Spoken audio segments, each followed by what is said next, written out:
Oh, okay. All right, all right, all right, all right. We are live.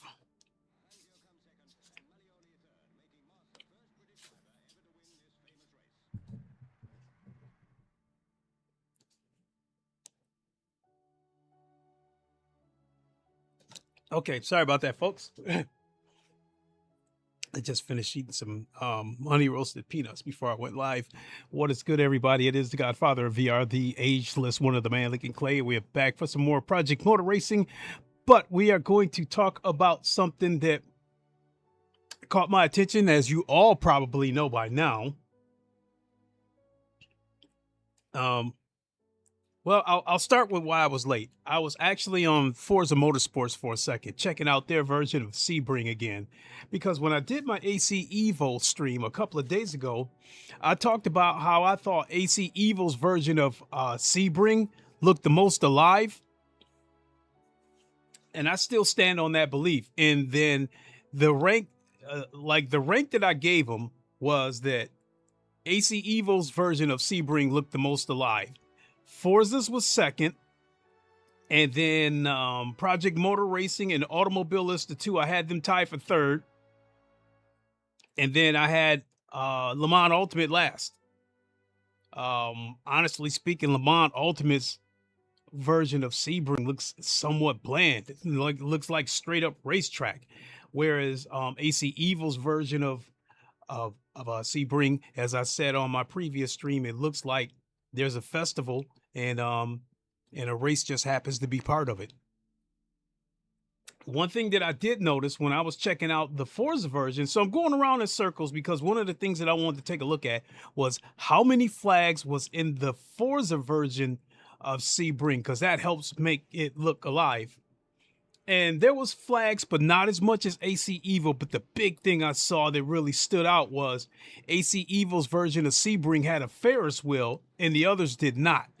So at night, that even added to more of a festival atmosphere in AC Evo's version of Sebring. So yeah, I stand on that the AC Evo's version of Sebring looks the most alive.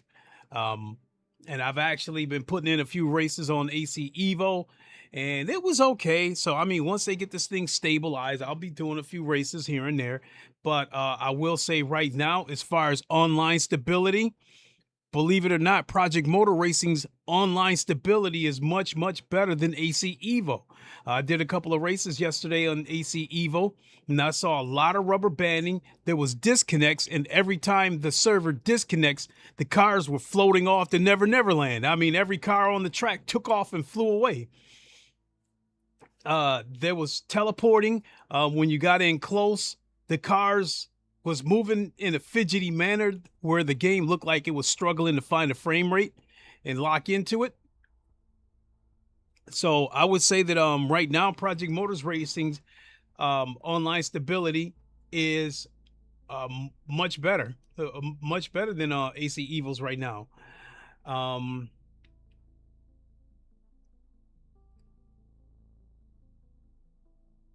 I think right now I would put Project Motor Racing's online stability. I would probably put them on par with Race Room. So, I mean, it's solid, but you can still see a couple of things.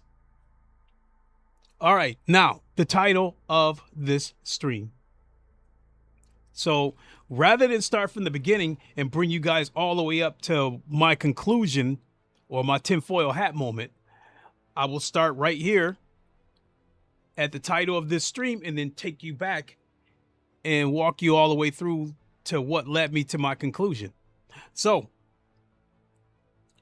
if you all follow Project Motor Racing very closely, you all probably know by now that the GT500 DLC pack is no longer being is no longer for sale.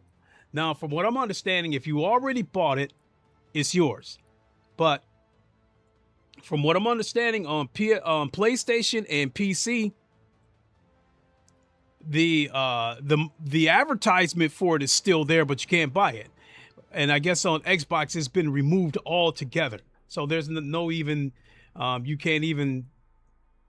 They totally removed the marketing for it, for the DLC. Now,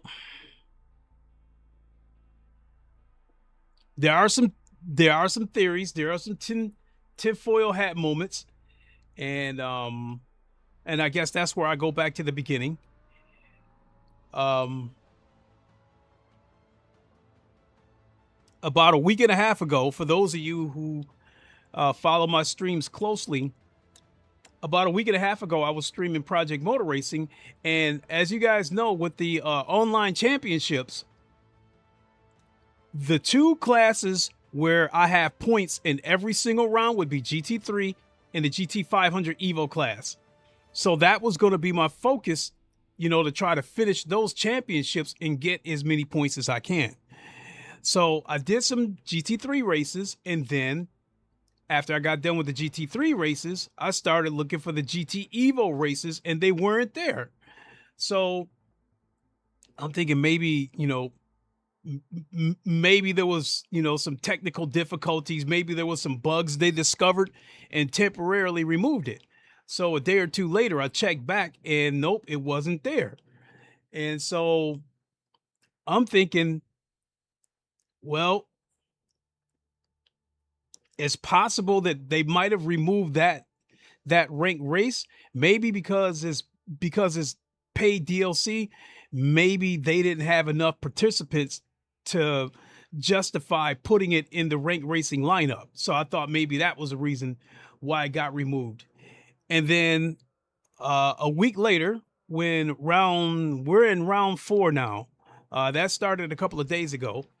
And when round 4 started, I went back into the ranked races and went looking for the GT EVO, the GT500 EVO race, and it was not there. So at that point, I'm thinking to myself, this is not a coincidence. So the first thing that flashed through my mind was that there might be an issue with the license, and they probably took it down while they get the license issue straightened out, because it happened with Race Room.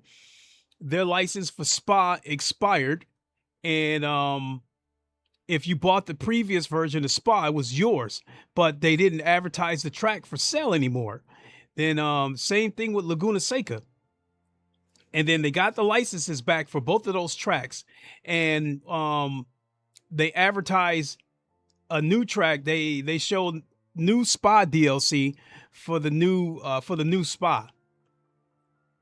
If you have the old one, you can still keep that one, but they also they got their license back, so they're marketing the new version of Spa. And then Laguna Seca, they gave that away as a free track because they got the license back for that. Now it looks to me like they're going through some mess with Ferrari, trying to get their license back with Ferrari, because I've noticed for this weekend's 2-hour race at Imola on Race Room, when you go to pick your car to practice, the Ferrari is not in the lineup, but yet I still have the Ferrari in my garage. So there's that. So that I'm thinking the same thing over here, that maybe there was a licensing issue, and I'm thinking to myself, it'll probably be solved within a few days, within a week.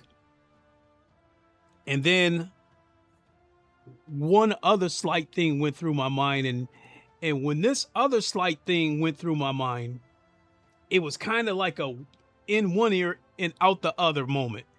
And I had a slight flash moment that I wonder if somebody snitched them out. And then I'm thinking to myself, well, who would do it? And I'm thinking, based on their actions the past month, I thought it might have been Le Mans Ultimate. I thought they might have snitched them out. So now I go back to the beginning of how I came to this conclusion. So, well, I actually already went there. I already explained that, you know, already explained the what I noticed when the rank race was removed. So actually, fast forward to where we are now. So now, Kirith came out with a video today, and he covered that the DLC was removed, and at that point a light bulb went off in my head. So now I'm revisiting that thought, that did somebody really snitch them out? And Kirith, in his video, he came up with 4 possibilities. I have 5 possibilities. He thinks that you know, in keeping with the term snitch, he thinks that it's possible that Le Mans Ultimate snitched them out, and he thinks it's possible that Sony and Polyphony Digital snitched them out. He also thinks it's possible that iRacing might have snitched them out. And he also thinks it's possible that the track on there, Takamiya, that track is basically the real life track Okayama under a different name. So so he thinks that it's possible the track officials might have cracked them for some reason. And that crossed my mind too. And then the fifth one that he didn't mention that I'm thinking is the GT500 EVO in the GT500 class. Maybe the sanctioning bodies of those classes may have gotten after Project Motor Racing. So now, breaking down one by one, why I think it's possible that this person snitched them out, or why this organization may have gotten involved. So let's start with Project Motor Racing. I mean, not Project Motor Racing. Bev said, Shelby America has GT500 copyright. After, I'm going to show you a post from a person on Twitter named Mark Whitledge. I guess he's a former karting champion, and he might have sources, but he made a post on Twitter saying something about a license that they didn't secure, an advertising license, Autobach or something like that. So we'll come back to that. This is why. So what you're saying might, Shelby America though. We'll come back. We'll come back to that. So let's start with Le Mans Ultimate. Why I think it's possible they may have snitched them out is because I think Le Mans Ultimate did some cutthroat shit leading up to the GT500 DLC release. So for those of you who may have remembered when Kevin Boland did the interviews with Traxian GG and Overtake GG, he specifically gave dates. He said March 25th will be update 2.0 and March 31st will be the GT500 DLC. I find it to be a coincidence that Le Mans Ultimate on March, let me see here, on March 26th, the day after we got 2.0 for Project Motor Racing, Le Mans Ultimate jumps up with a video talking about their version 1.3 update coming out, which features Barcelona, another type of LMP3 car, and a couple of different layouts of Silverstone. And when Stephen Hood pointed out the different layout for Silverstone, he went out of his way to mention the officially licensed Silverstone, probably taking a shot at Project Motor Racing because their version of Silverstone is called Northampton. It's we all know that with Project Motor Racing that half these tracks don't have their real name, and they've been criticized for that. Myself, I would rather them have the real track under a different name than not at all. So I love Silverstone, and so I'm okay with it having a different name. Red Bull Ring on Race Room is called, I think it's called Spielberg. And I think it's also called Spielberg on Automobilista 2. They've done it.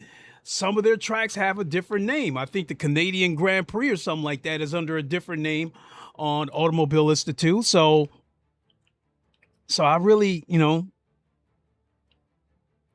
I didn't really think anything about that part. But Stephen Hood taking a shot at them not having the officially licensed name, that was the first move right there. And then they announced that the Barcelona DLC for Le Mans Ultimate would happen on March 31st, the exact same day as the GT500 DLC for Project Motor Racing. And I'm thinking to myself, that's not cool. First of all, with Le Mans Ultimate, when they have a big, when they have the video giving you the update with them, they normally announce it a week in advance and let you know that the video's coming on this date to, let you know about upcoming content, updates, yada, yada, yada. They didn't do it this time. They did it March 26th, the day after 2.0 launched on Project Motor Racing. No announcement from Le Mans Ultimate. They take a shot at him about Silverstone, and then they launch the DLC on the same day as them. I'm thinking to myself, this game is supposed to be, Project Motor Racing is supposed to be trash. The big content creators already beat this game up. So why do you need to launch your DLC on the exact same day as them? Needless to say that when the DLC launched on both of those formats, I noticed that only the big name creators talked about Le Mans Ultimate's DLC, whereas Project Motor Racing, there was videos everywhere, talking about the GT500. So that definitely went over well with everybody. But I thought that was a sleazy move by Le Mans Ultimate to try to kill the buzz of Project Motor Racing by putting their DLC on the exact same day as Project Motor Racing. I'm thinking to myself that even though sim racing is niche, there's enough for everybody to eat because most sim racers own more than one game in their library.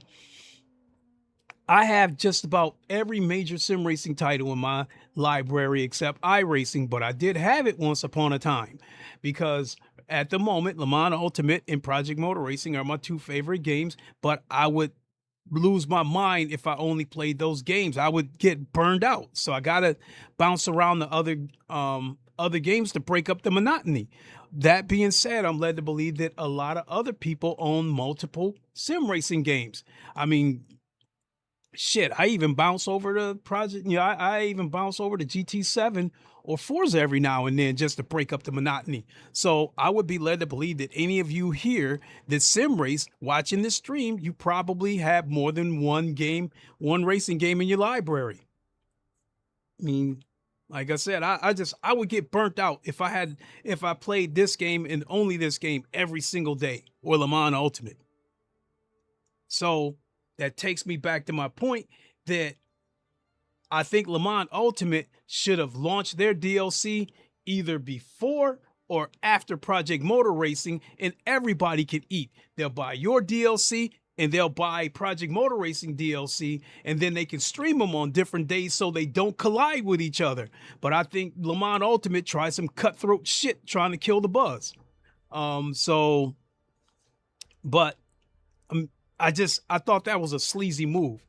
So that was my reason for believing why Le Mans Ultimate may have snitched out Project Motor Racing about the DLC, but the reason why I have to eliminate them as a suspect is because Okayama is not a WEC track. So Le Mans Ultimate holds the exclusive WEC license. So the Okayama track, I mean, it's not part of the Asia Le Mans series or anything like that. So that kind of kills them as being a suspect, because if you were going to go after them, it seems like you would go after them. If you were going to snitch them out, it seems like you would snitch them out for Silverstone not having the correct name or something like that. So I started with them because based on their past actions, they at first looked like the most likely suspect who snitched them out. Up next, who could have snitched them out was iRacing, because I believe they do have Okayama on there, and I think they might have the exclusive rights to that track. So that's a possibility why iRacing could have snitched them out. But in that same breath, iRacing has Circuit de la Sarthe, and they did a 24-hour event, and they couldn't call it the virtual 24 hours of Le Mans because Le Mans Ultimate has that. They have the exclusive rights to it. Said, Okayama belongs to iRacing. Yeah, I just mentioned that. So iRacing would be the pot calling the kettle black if they were to snitch out Project Motor Racing, because like I said, they did a 24-hour event involving the Le Mans track, but instead of calling it the 24 hours of Le Mans, they called it like the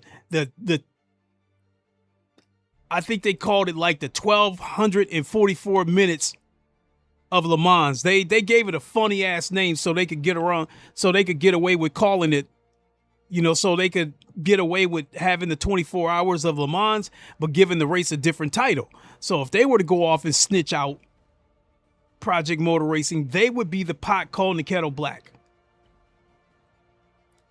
So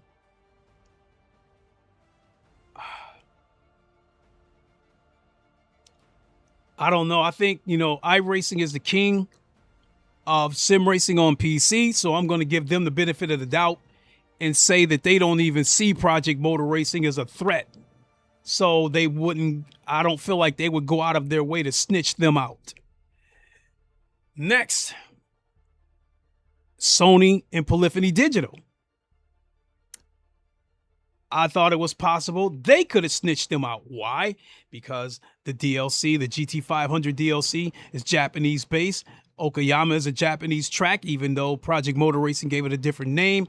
And I think Polyphony Digital has, Japan sticks together.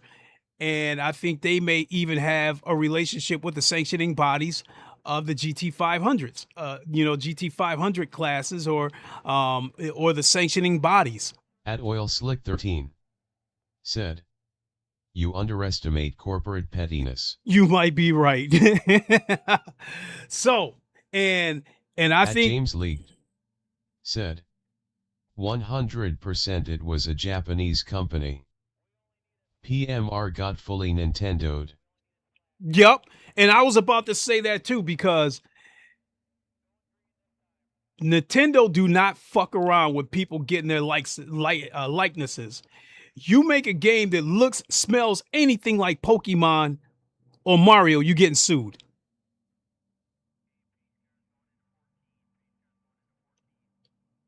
So their name should be Sutendo instead of Nintendo. So again, you got Polyphony Digital's Japanese company, sold Sony. In the DLC was Japanese based. 2643 said, "It was Kaz." At MPK72 said, "Good afternoon from Colorado." Colorado in the house. Ain't no stopping this train. Whoa! Said, "Good morning, sir." Good morning. Now, here's another reason why I think Sony and Polyphony Digital could have snitched them out. As far as the official GT500 class, before Project Motor Racing got the DLC, the only place where you could drive GT500 cars would be GT7. Now, there is GT500s on Race Room, but they are not classified as GT500s. They are like DTM. I think it's like DTM 2015 or some shit like that. Now, from what I understand, the DTM, the sanctioning bodies, along with the Japanese sanctioning bodies, they were working together so teams can cross race if they want. So somebody can enter a DTM car into one of the Japanese races and so forth. So technically, I think, the DTMs are the American versions of the GT500 class. Now, it's possible that Sony and Polyphony Digital blew the whistle because now they're not the only game that has GT500s. Now, but theirs fall right in the middle. With Project Motor Racing, 5 of the cars is from the early 2000s. 4 of the cars is from the early 2000s, 2002, 2003. And then the other 5 cars are current cars. Whereas GT7, their GT500s fall right in the middle, like around 2015. But there's still a GT500 class, no doubt, because I think like with Polyphony Digital, they have the exclusive Super Formula rights on GT7. So if somebody else comes up with a Super Formula class, I do believe that they would get a phone call from Polyphony Digital to remove that shit. So that's why I think it's possible that Sony and Polyphony Digital might have snitched them out. Not to mention that because Project Motor Racing is also on console, people who want to drive the GT500 cars also have another option besides GT7. And Sony has been moving like a company that is desperate to avoid bankruptcy. They lost a lot of money with the Bungie acquisition, the Firesprite acquisition, Marathon failing, Concord, shutting down. Just between that right there, I think we're looking at like $4.5 billion that Sony, shoveled out for those two studios in the development of those two games. And Sony keeps raising the price of PlayStation Plus. They keep raising the price of their hardware. They're raising the price of controllers. And they already said in a shareholdings call that they had planned to recover. They had planned to generate more revenue by monetizing its user base. And shortly after they did that, PlayStation Plus got raised. And then sometime after that, they raised the price of the consoles to an eye-watering $900 for the PlayStation Pro that I do not think is worth it. So I don't want to go too far off the tracks. We'll stay with this right here. And Sony got some fucked up microtransactions on GT7. So, if you come up to Sony right now, they will open your mouth, pull out your tongue, and look underneath to see if there's a quarter in there. And if it's there, they'll take it out of your mouth. I mean, that's just how bad they moving with the money they lost. It's evident that Fair Games may fail because now they switched up and they're talking about making that game free to play as well as making it an extraction shooter in an oversaturated genre. So yeah, that's why I think Sony and Polyphony Digital may have snitched out Project Motor Racing. At MPK72 said, I hear or see people on YouTube crying about PMR using fictional names for some of the tracks they don't have licenses for. I could care less about that stuff. Same here. Pirate hasn't shut up about it. Yeah, he was one of them. I think even Basic Ali mentioned it. And I guess now that I've mentioned his name, he was one of the people that when 2.0, take that back. It was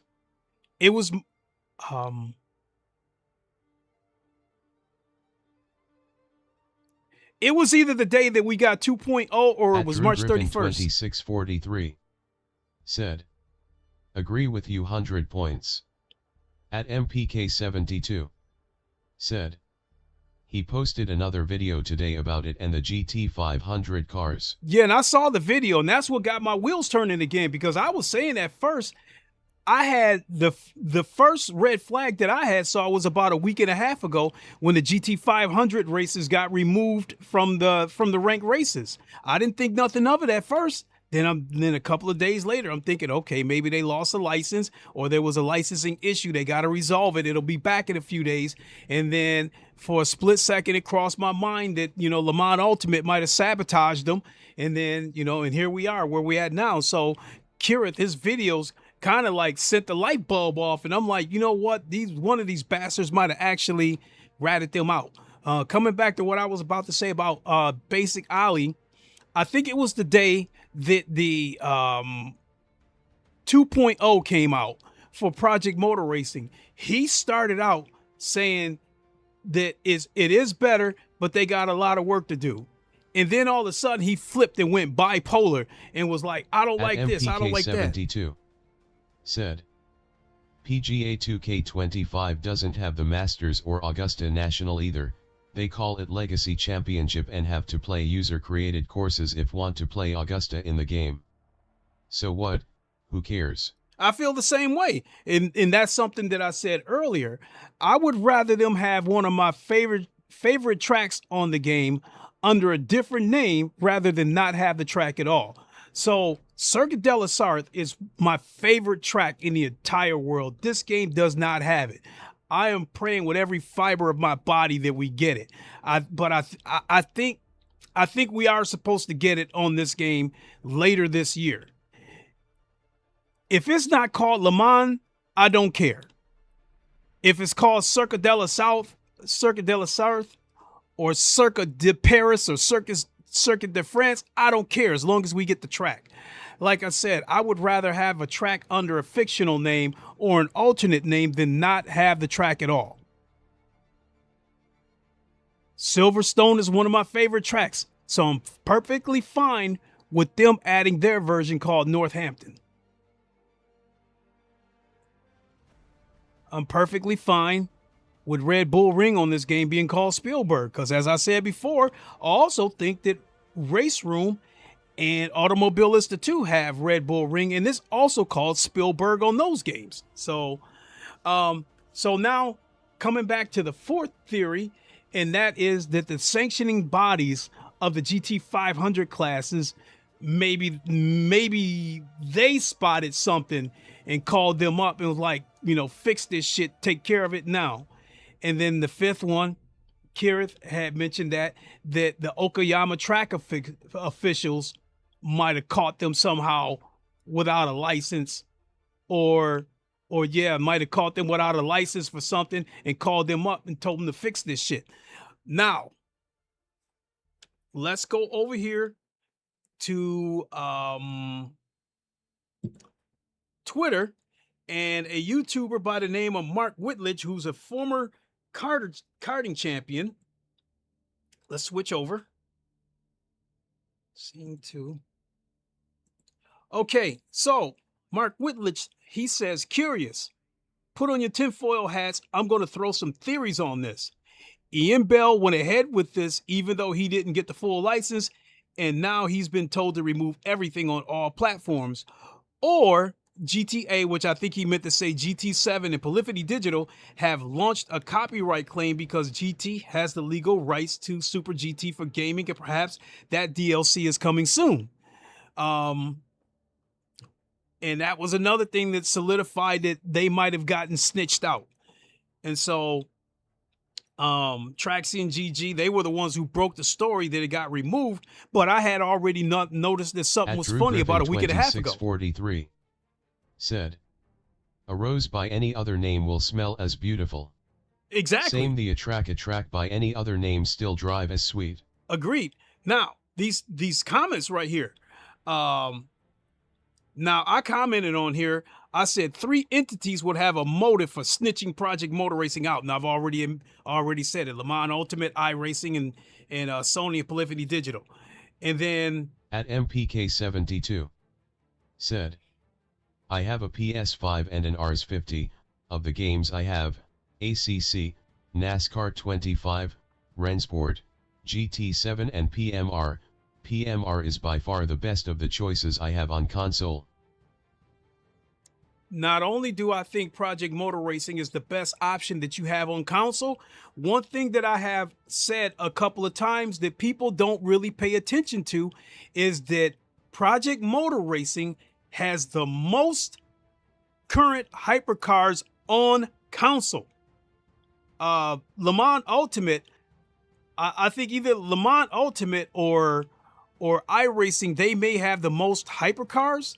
So I think Le Mans Ultimate has 13 hypercars.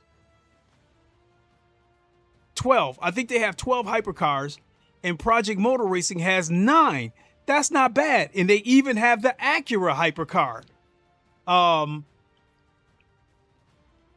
if you go on console, especially the PS5, the only current hypercar that's on the PS5 was on GT7, and that was the Toyota GR010, which now they've moved over to the T010. I think it's the TR0101. They just unveiled their new hypercar at the 6 Hours of Imola.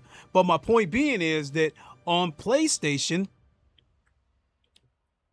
that was the only current hypercar that you could play on console. Other than that, GT7 had the older LMP cars and shit like that on there. So Project Motor Racing gives you the most current hypercars on console. Currently. So yeah, that's a little known fact that people never really paid attention to, but I definitely had to point that out. So let's scroll down some more with these comments. GK9147 Live said, I have Dirt Rally 2 and EAWRC grinning face with big eyes. Yeah, I mean, like, console players are finally getting to eat good because they finally got a choice of racing games. And then there's still Le Mans Ultimate coming to console. And then Endurance Motor Racing is still coming to PC and console whenever that happens.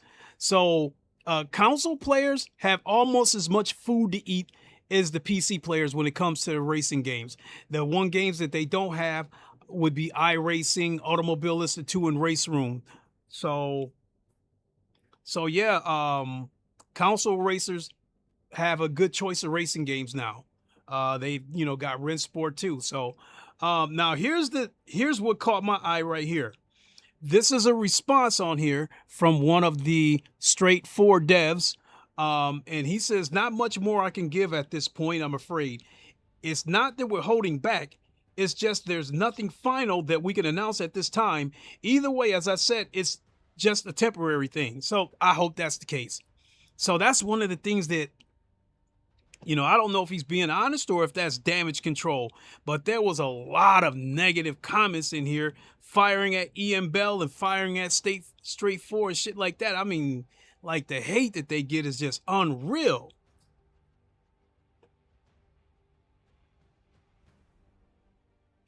Okay, so I think I'm ready to switch back to Project Motor Racing.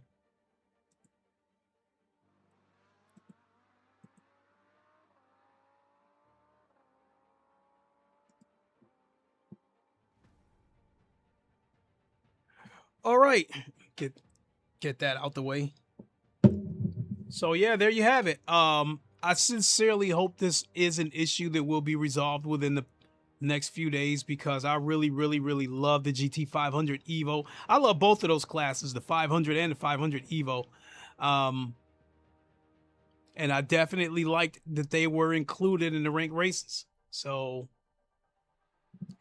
all right, now that we got all that stuff out of the way, let's take a look at the ranked races. Oh, shit. Stupid me.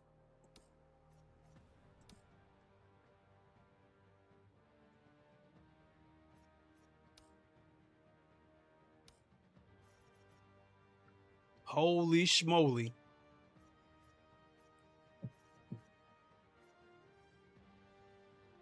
Damn, nobody want to do the MX5? At Rassicraft01 said, it's a shame what's happening to PMR. PMR is by far way more fun to play than GT7. It is. And I think, something that GT7 calls itself the real driving simulator. And I'm like, how the fuck are you the real driving simulator when you're throwing in a bunch of street cars and killing us to death with these fucking SUVs? Then I stopped and thought about it. You know what? GT7 is the real driving simulator. It is not the real racing simulator. So I look at it that way. That being said, I still believe that the content alone for Project Motor Racing is still worth its asking price, because they give you so many different classes and so many different cars, and they're all racing cars. None of that street shit. I don't want to drive an ambulance on GT7. I don't want to drive a Toyota Corolla on GT7. I see that shit every day in real life. I don't want to see a Honda Civic CR-V on GT7 because I see that shit every day in real life. I want to see race cars. I want to drive race cars. Bev said, Was it Nakan publishing Endurance Motorsport Series? If it was, Nakan have gone into insolvency, have they?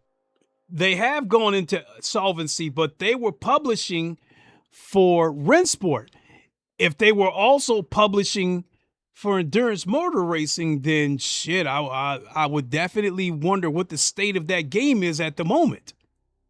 Because Rennsport just recently announced that they had to push the DLC back to May, and they're still saying this because they're going through the headaches of trying to self-publish across all platforms. So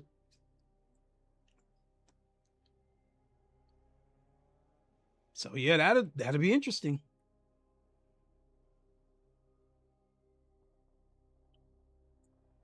But it is a shame what's happening to PMR. And I think that for the people who do not like PMR, or for the creators that were trashing PMR and shilling for other racing games, this is a got you moment for them. They are pretty much celebrating, and I think that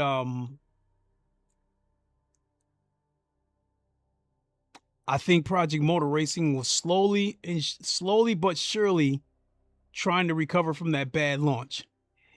And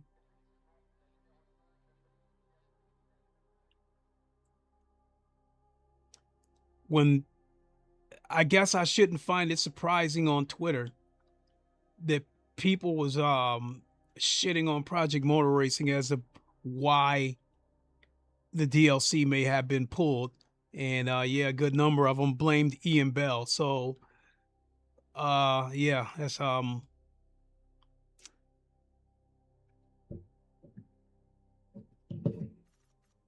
it looks like nobody's registered for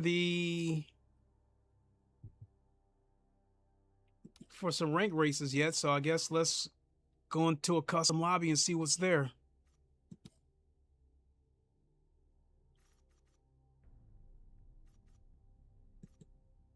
All right, we'll join them.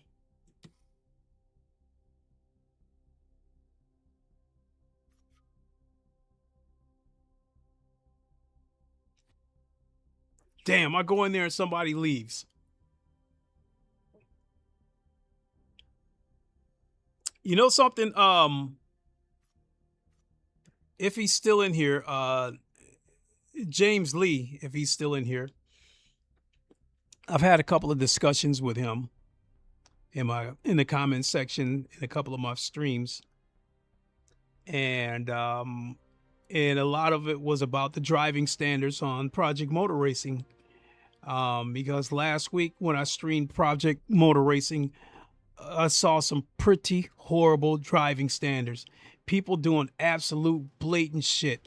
And one of the most obvious were people who went off the track and they deliberately pulled their cars back onto the track right in front of you and caused you to wreck. Well, I got news for you. Some of the same shit was happening to me on AC Evo yesterday. Not so much, not cars necessarily pulling in on the track, pulling back on the track, but I had guys knock me off the track. One car, he tried to squeeze me off the track and started pushing me towards the grass. And once my tires started touching the grass, I tried to, Blitzkrieg Bev said, Competition Games Co. are self-publishing Rennsport alone now. I think Nakan are not involved now. No, Nikon's out of the picture. So about what happened with AC Evo, a car tried to push me off the track. Bottom line was, after a while, I tried to hold my line, and so the guy, he veered off and then came back and hit me hard and set me into the wall so hard my car was destroyed. Dirty driving, over aggressive driving, that shit.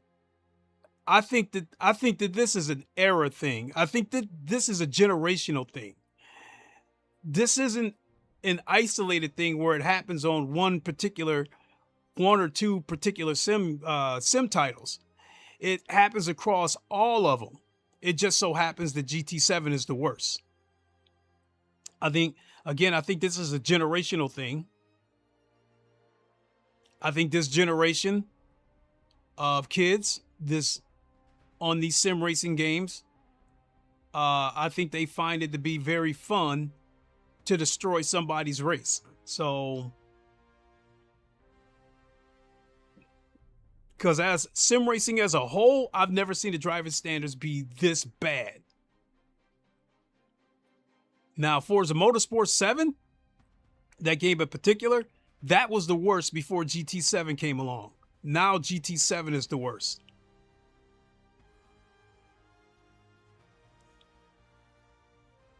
Limberto Sama is in here. He is fast. I've gone up against him a few times, and I mean, he is alien fast.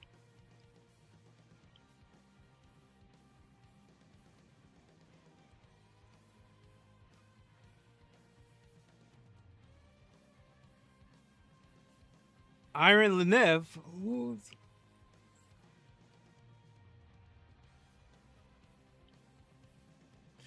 I'm sorry to say that, like, I have noticed this week the player count on Project Motor Racing, honestly speaking, has been shaky at times. And oh, come on, stick around, people. Here, let me hit the ready button.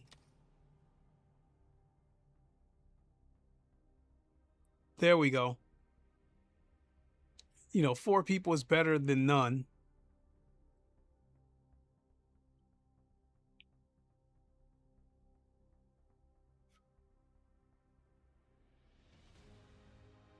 Don't leave, Muttley.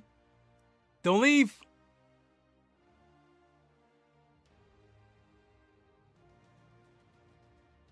I was about to say, go ahead, Delaware. Start the countdown before somebody leaves.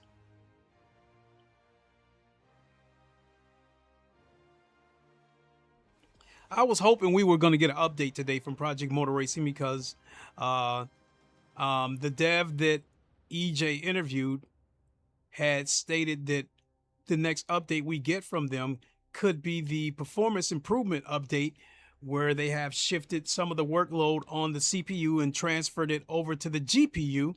And they said to expect anywhere from a 30 to 50% increase in performance. And that, in my opinion, that would clear the path for them to finally add VR support to the game.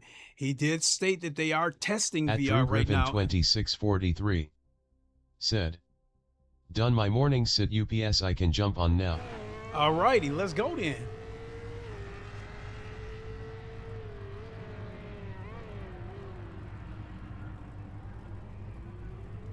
All right.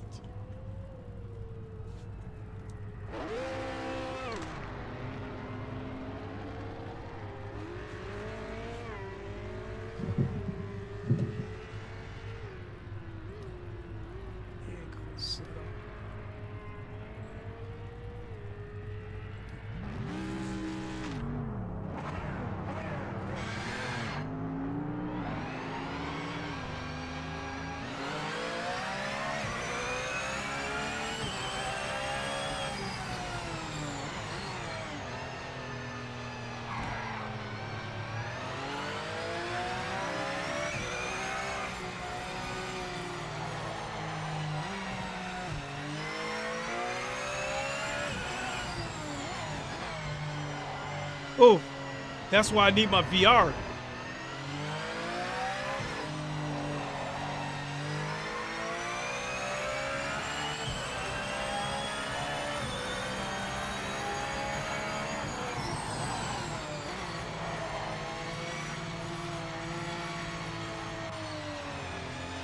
I hate using this angle,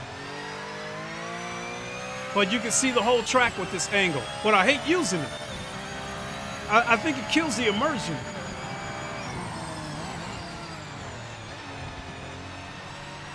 I mean, I'll no doubt be faster, but it just kills the immersion.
Ah, shit. Too deep.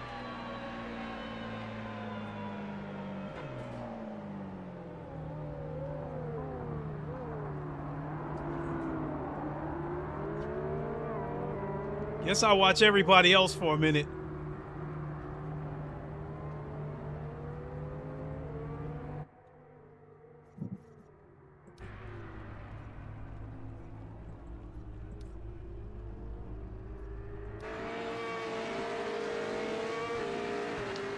I've got to run to the bathroom real quick, so I'll let you guys watch whoever's driving. I'll be right back.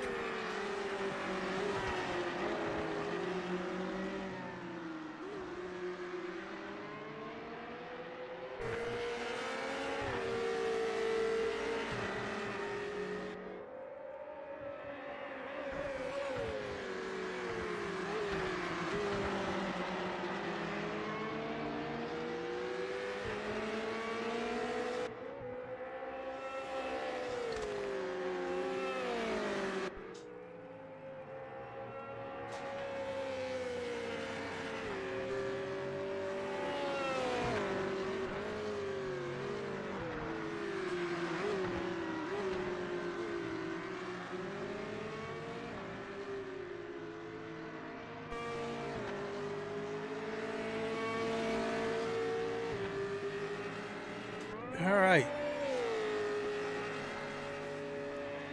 Something else that I've pointed out about Project Motor Racing. I think they have the most GTEs of any video game. They definitely have the most GTEs on console. They have 7 GTEs in this game.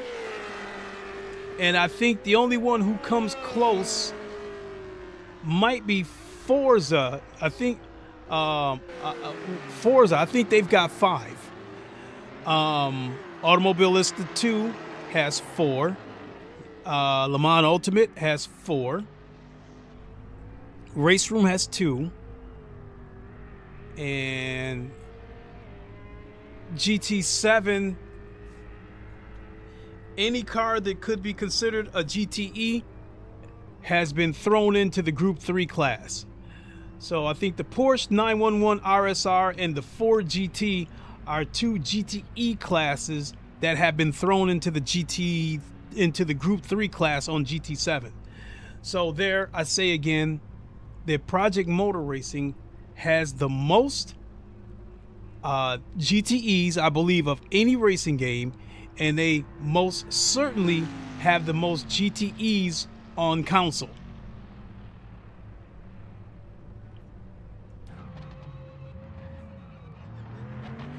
Oh, he's out of control.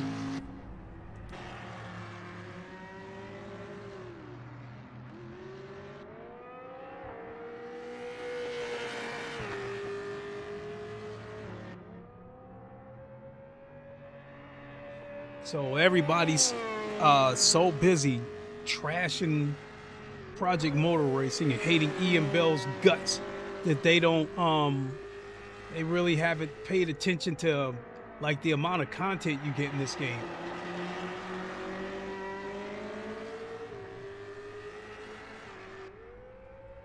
And Kirith was he definitely pointed out that there is a Project Motor Racing Defense Force who fiercely defend this game and kind of come at the content creators who have criticized this game.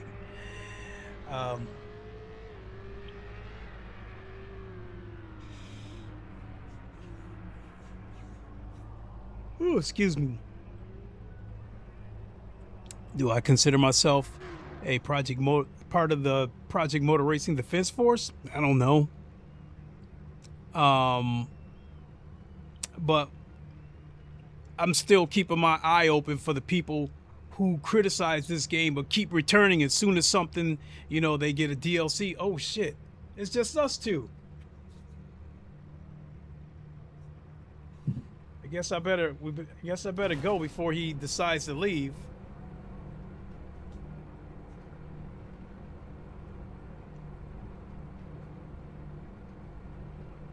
Damn, that's bad.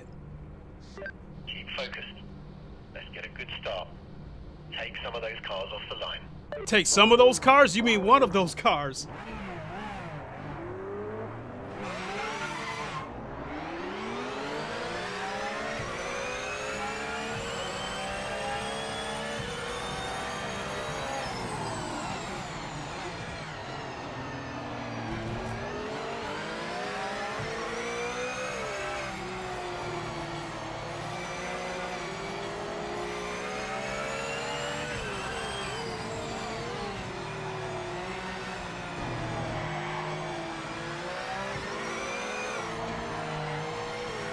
Oh, damn, I lost him right there. He's gone. I mean, he was already faster than me in the first place. Blitzkrieg Bev said, I'm part of the PMR Revolutionary Guard Corps. Nice to meet you, fellow guard.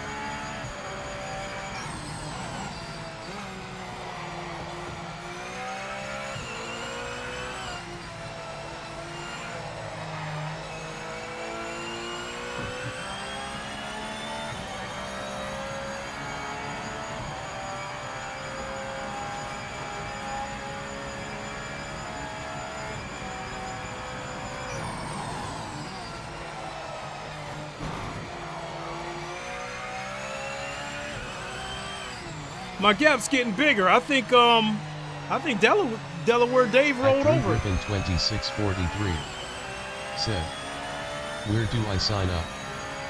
You're already an honorary member.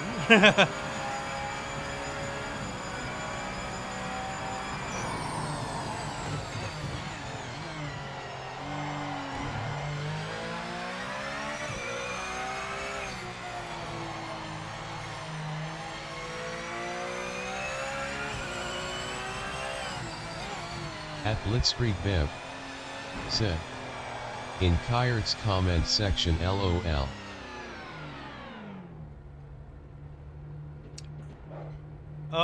He DQ'd. I'm the only one that left. I'm the only one left, so might as well quit. He said in Kira's comment section. At Limbert 1809 said, hello sir, I was on the race but when it started didn't see you. Yeah, I saw you in there, Limberto. I had already told everybody you were an alien, so you showed it with that lap time, 152 and change. That's pretty damn fast.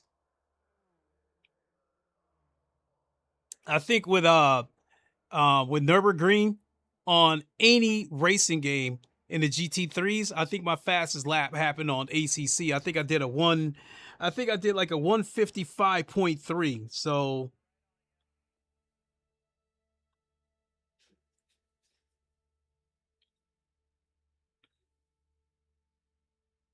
yeah, sounds about right.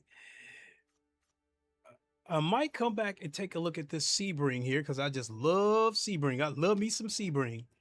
But let's check out At the Limbert 1809 said, I wish rolling on the floor laughing. Nah, you alien fast, Limberto. I've raced against you enough times. I consider myself above average, and like you in alien territory, bro.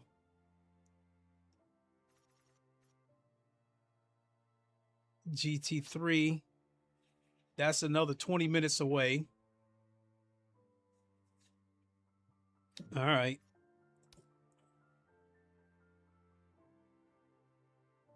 Guess we'll go back into the custom lobbies and see what's there. Northampton. Did Liberto open up a room? Let's go in there.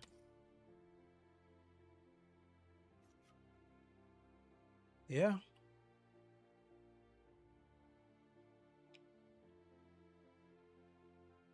Hopefully we get some people in here. And he's got a pretty good connection. He's got a pretty good connection too. His ping is 56.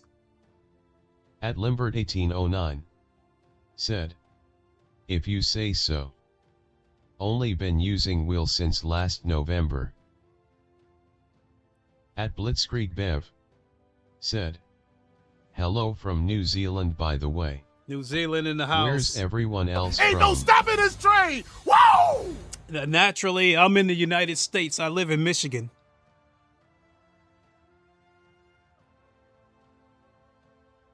Nah, Limberto, just because you only been using a wheel for a year doesn't mean you're not supposed to be fast.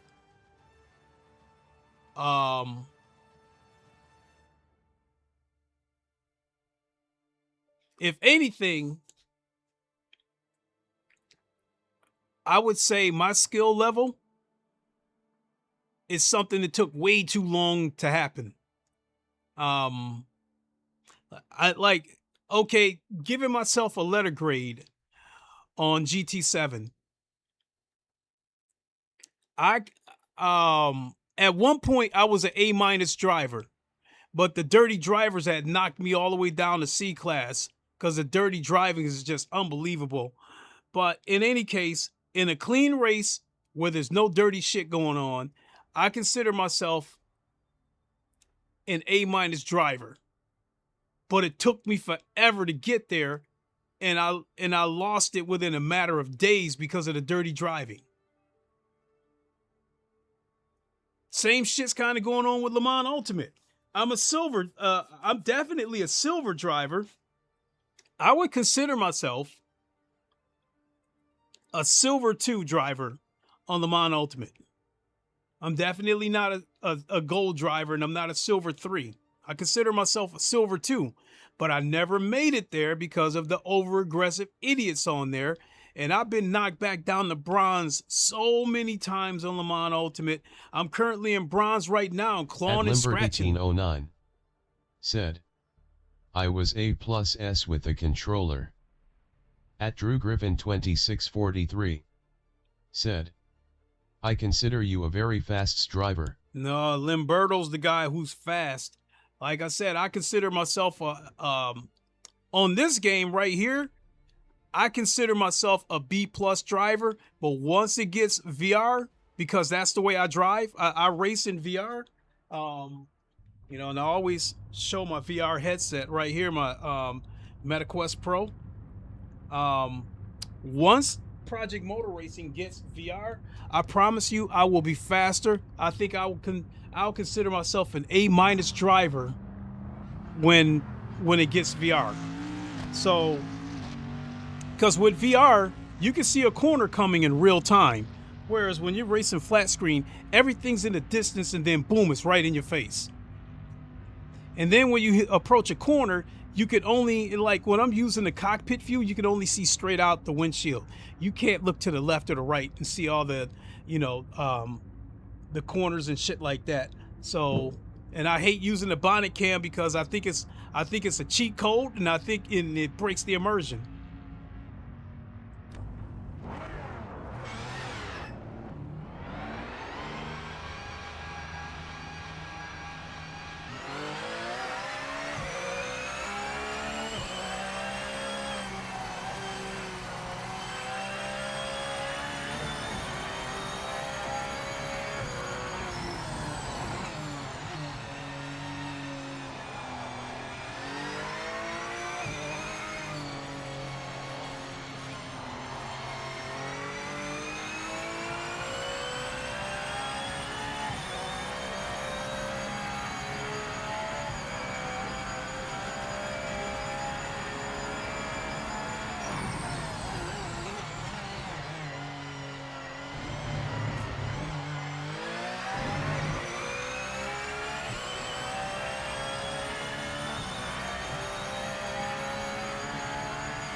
Oof.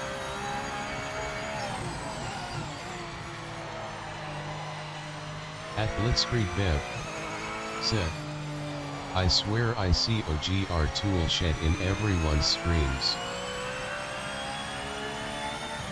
At Hole in Dan Sock said, I suck at driving. Oh, damn, Sock, what's up?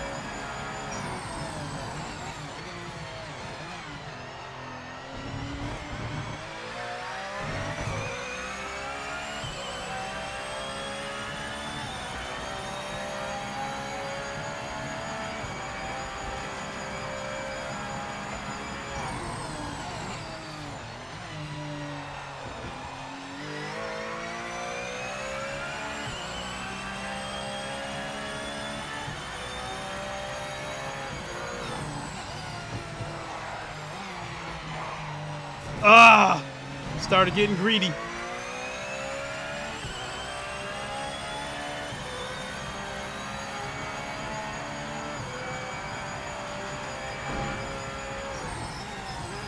At Hole in Dan Sock said, sup gang.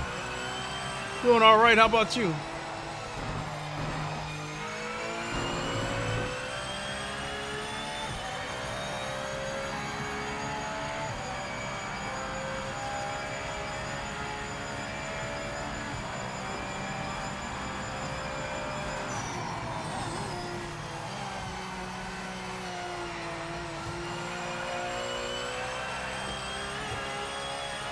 This lap is the checkered track. Session is over. Okay. Now, I have hit a 158 on this track before on Project Motor Racing.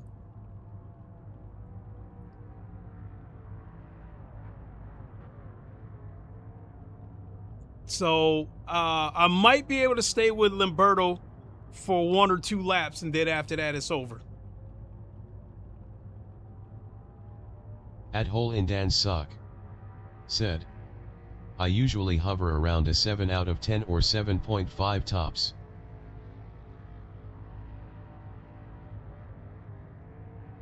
I'm not sure what rating that's for, but I guess if it's 7 out of 10, I would make that average.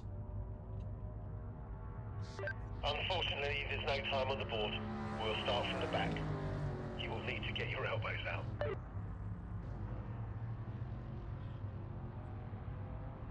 And Limberto, if you happen to be still watching, do not take it easy on us. Please go all out.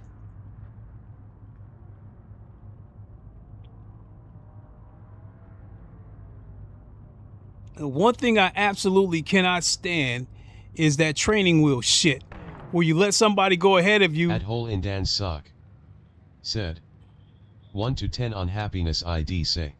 Well, we all have our shit that we go through, so 7 out of 10 isn't bad.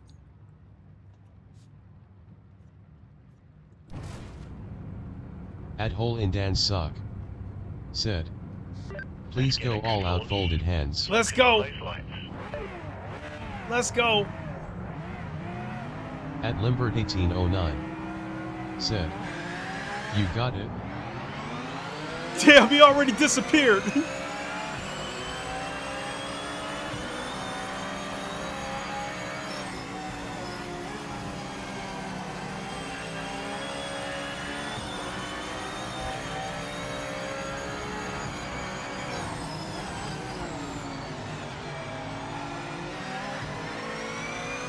At Hole in Dan Sock said, let's go champ. Let's go, champ.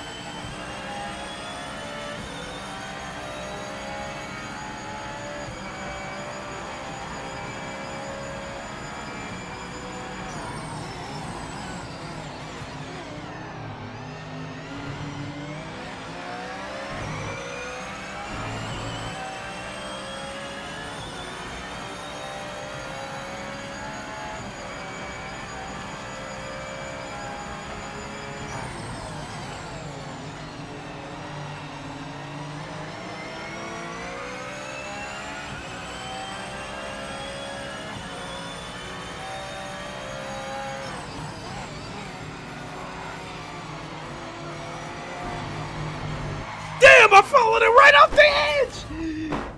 Damn, how could I do that? I followed him right off the edge.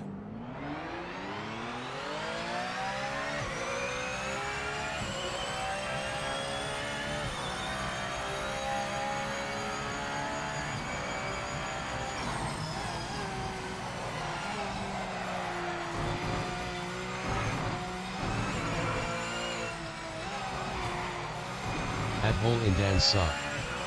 Said. Lord have mercy. Yeah, I know.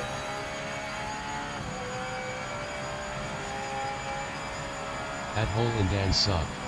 Yeah. Said. Oh, God. Love it, hee hee.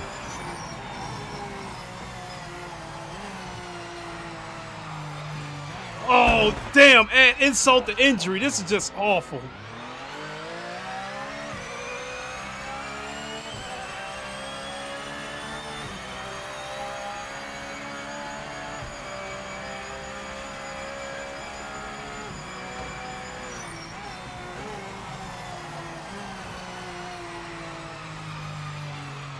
Yeah, I took damage. Because there's no way the car should have understeered right off the track like that. Or not, I don't know. At hole in Dan's sock. Said. Rematch, bro. This Lamberto's fast. This I wasn't gonna beat him, but like my fastest lap is a 158. If I could at least got into the 159s, I probably would have been able to hang around for 1 or 2 laps before he finally pulled off on me. But he left us right from the get-go.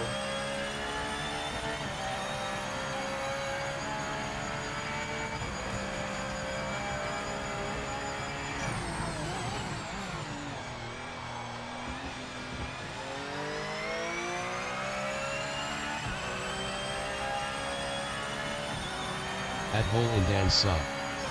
Said. Back to drawing board. Uh-huh.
Oh my God.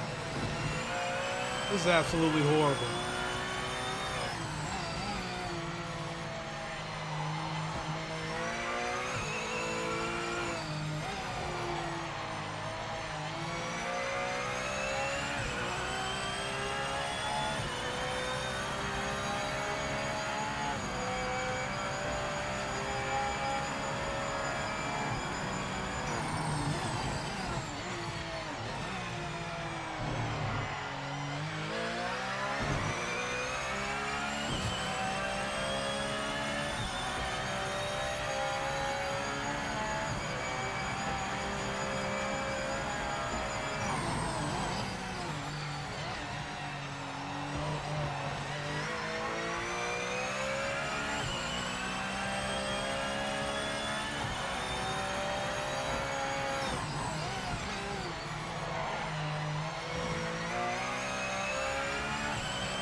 Blitzkrieg Bev said, Nakan has the WRC deal for between 2027 and 2032.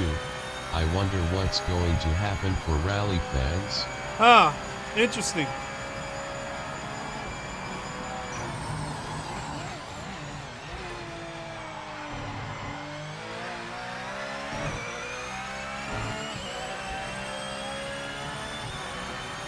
At BTF Wayne said, peace, black excellence.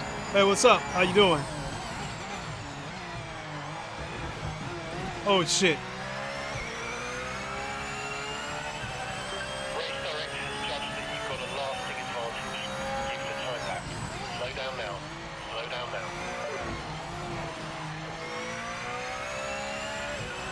I'm getting killed so bad a penalty doesn't matter anyway.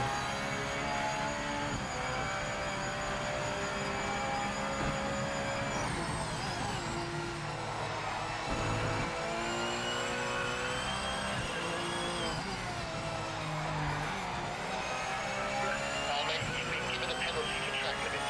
What's done is done. Get your head down. Keep pushing.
At Adrenaluke YT said, Lincoln.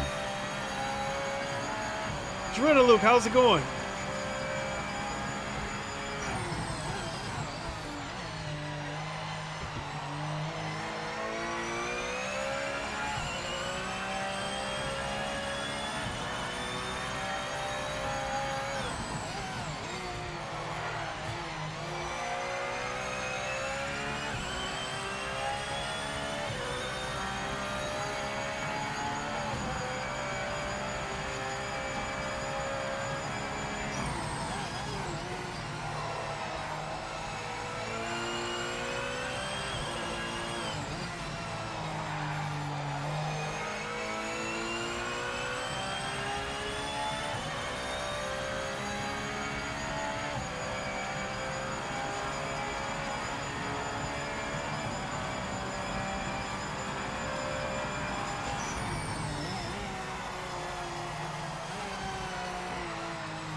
God damn it!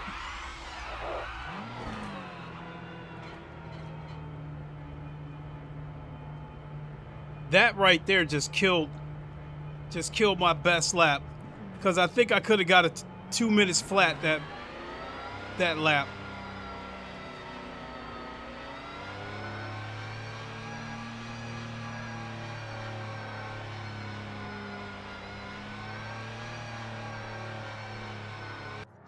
That's P3.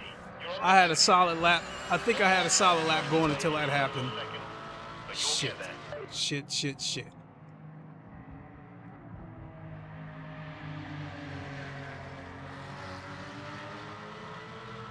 Oh well. At Drew Griffin 2643 said, pushing so hard on the first lap to keep up I lost it, disappointed face. At Drew Griffin 2643 said, GG guys. Oh, that's your OGR tool shed, Drew Griffin? At Limbert 1809 said, good race. Oh, that was a good race for you. That was an absolute disaster for me.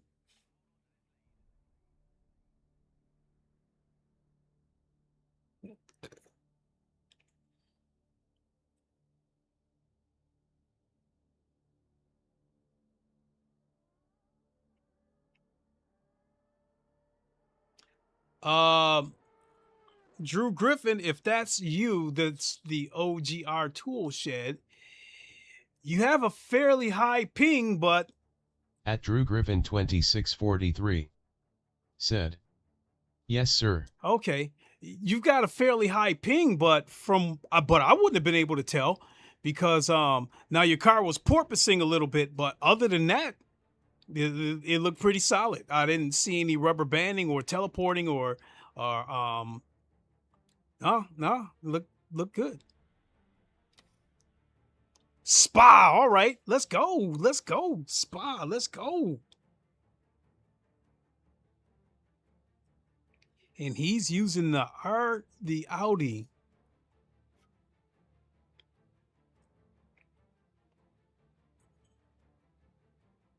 So I'm gonna let you guys know. At some point, I'm probably gonna switch. Like I'm gonna start going back and forth between the Porsche and the Corvette. Those were my two cars on this game anyway.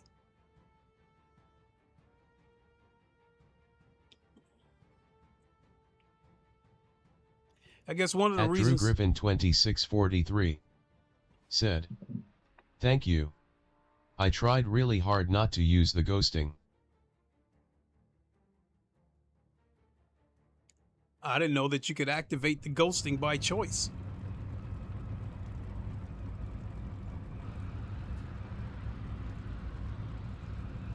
All right, this is where we got to show out.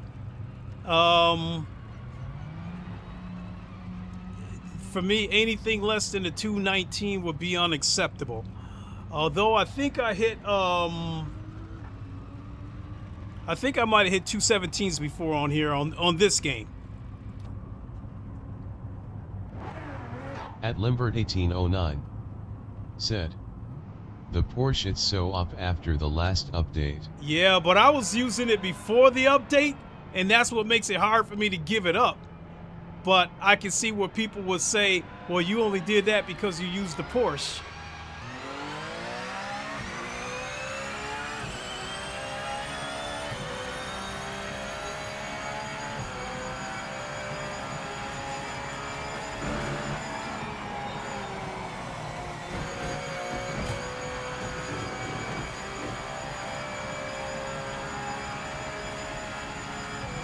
You notice? I noticed they got different color trees. Coming down the Camel Straits, all the other games have green trees.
God damn it.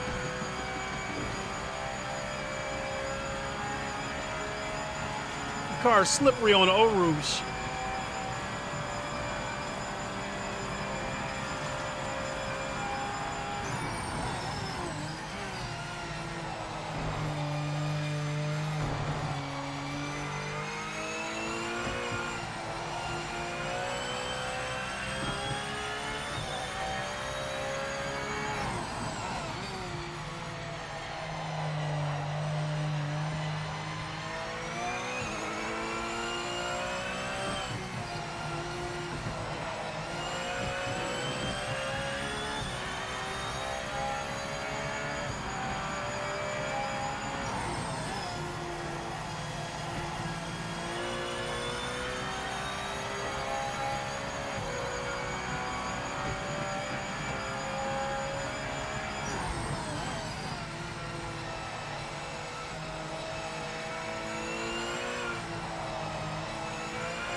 Ah! It's getting greedy. The lap was invalidated anyway. Oh shit. That's it.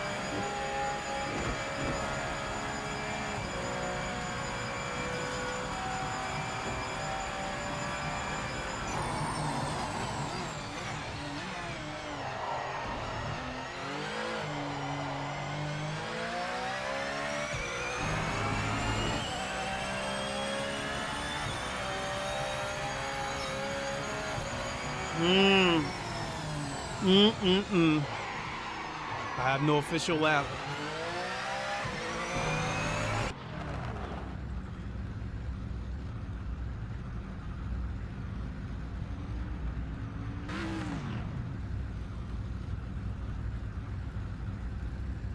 Yeah, that Chris Dye, I've raced against him a couple of times before in rank races.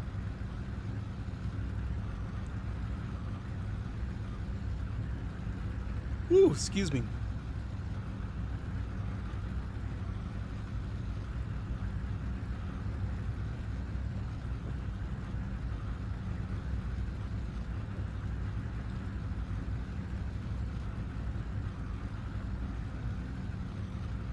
Oh, I also want to remind everybody that on Saturday at 1 p.m. Eastern Time, there is the special event on Race Room, 2 hours of Imola.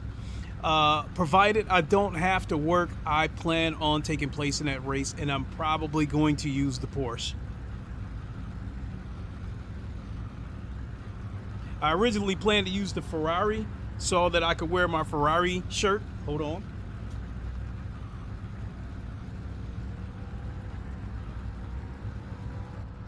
Bad luck, mate. We didn't set a time. We're at the back for the race. Gonna be a tough one.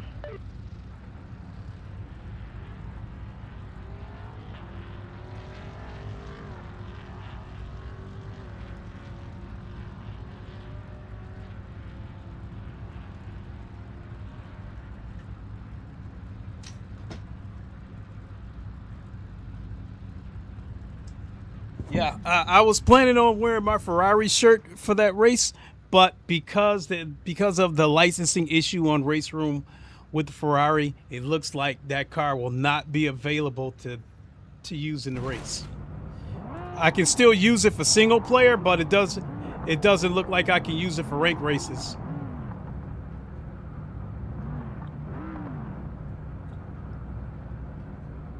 Huh.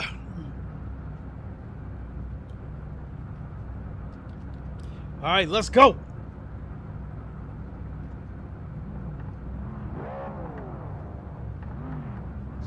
Let's get a good launch. Focus on those lights.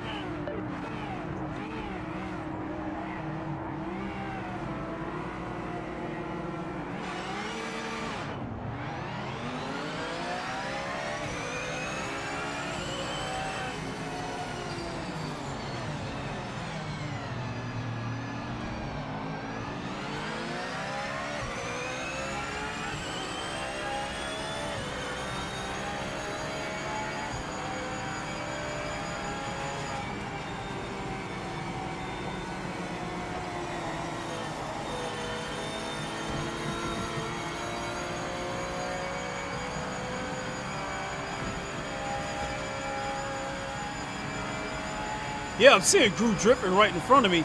Other than his car bouncing a little bit, looks like he's got pretty good ping.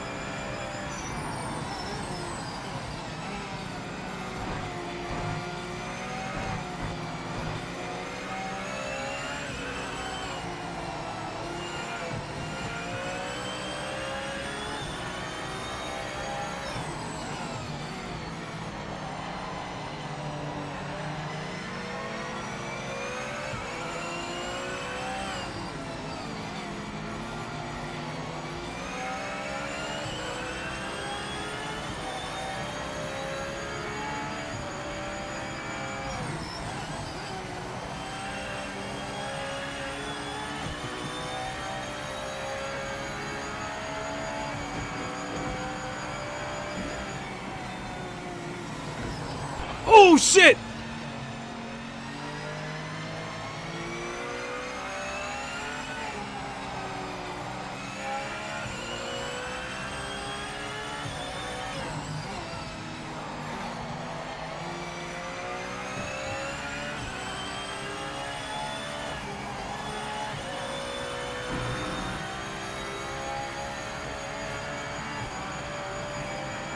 We're not even lap 1 yet.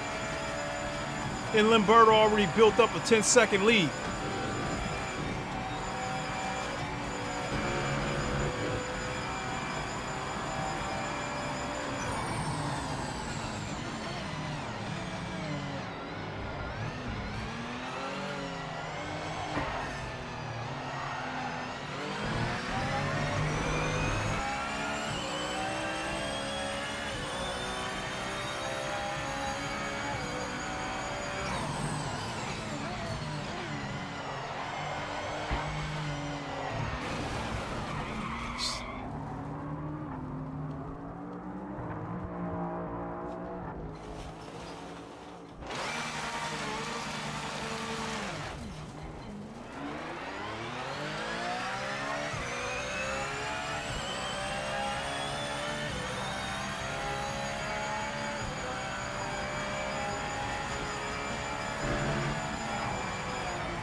At this point, the penalty doesn't matter.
@Jameen_YT said, got a good dead zone on your brake pedal?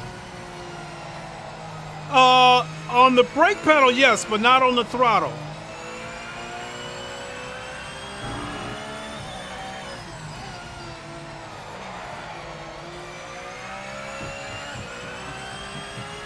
I had to put a dead zone on the pedal, on the brake pedal, because I like to rest my foot on the pedal. Because if I need to hit that brake, I need to be able to push on it at a, you know, at a split-second reaction.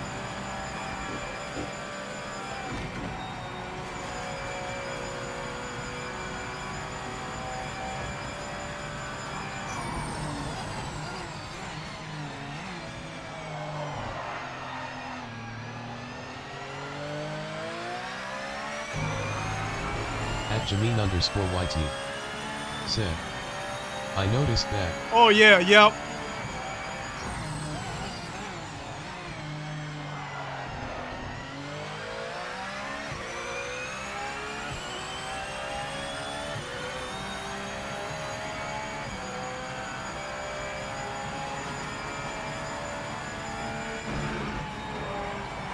Oh my God! The car just suddenly went on ice.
Ay, ay, ay.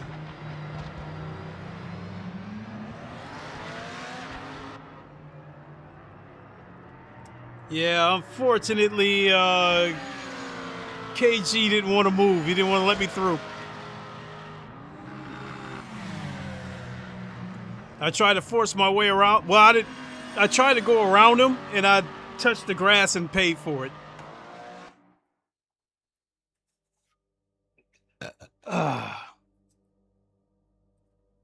So where do we go next, Limberto?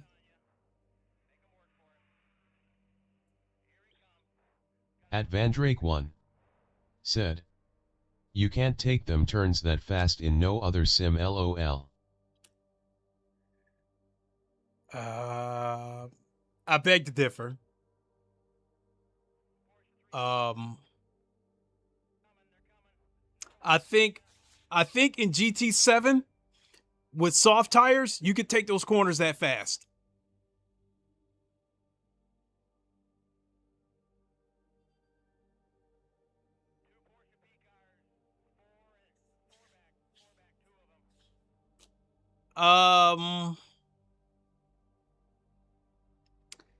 Automobilista 2, when the tires warm up,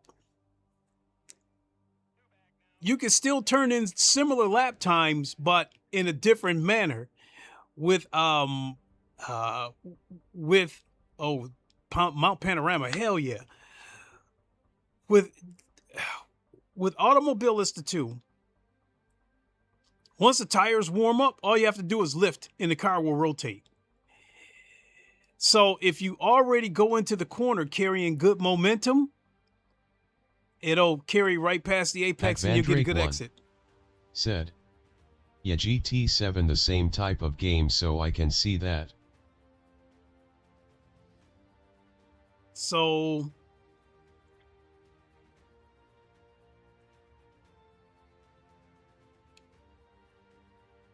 I think the handling and physics of this game are a little bit better than GT7, but in games like Le Mans Ultimate, you got your work cut out for you, because you're definitely not going to take the corners that fast like that in Le Mans Ultimate.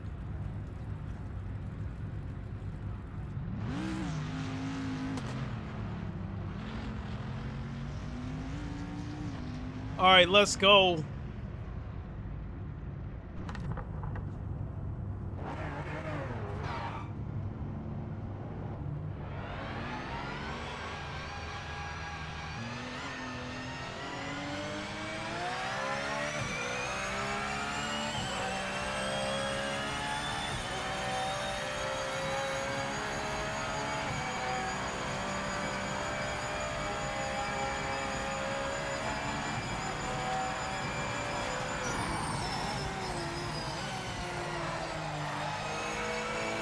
At Vandrake 1 said, LOL, no or in iRacing or Race Room.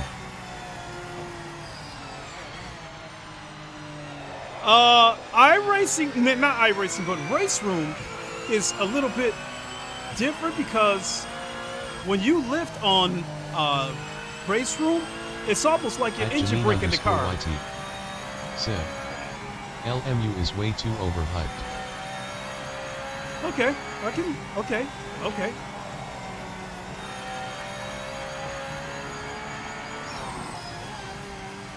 I mean, I love LMU with all my heart. Once upon a time, I thought I was gonna marry her, but but the over-aggressive idiots got involved. At Vandrake 1 said, at Jameen, how LMU overhyped?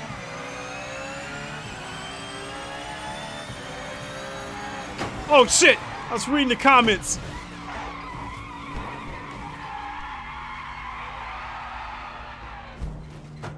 Damn. I was too busy reading the comments.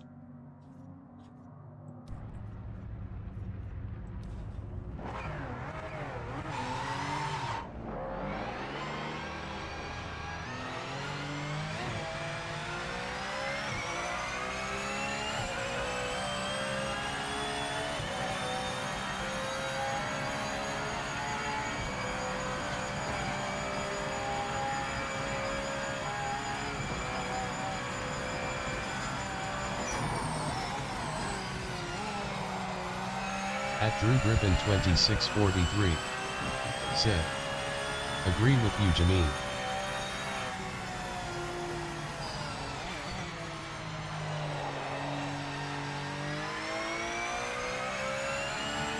At Vandrake 1 said, you in an online lobby?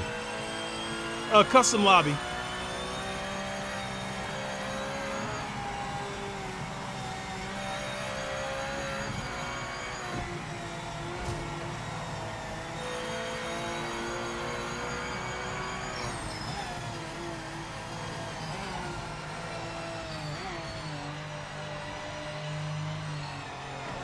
At Jameen_YT said, overhyped in the console context.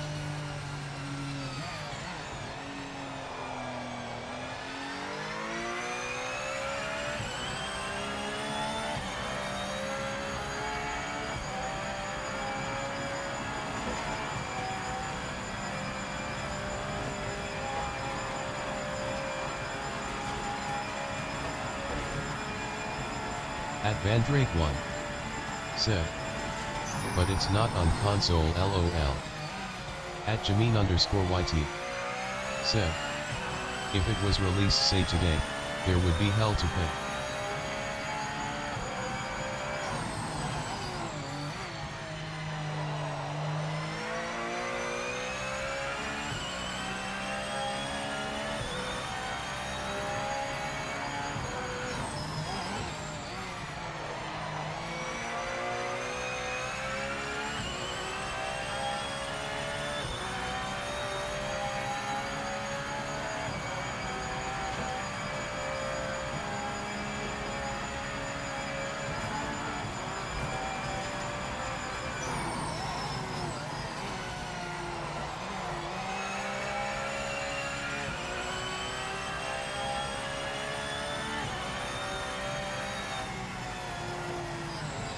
End of session, mate. Check the flag this lap.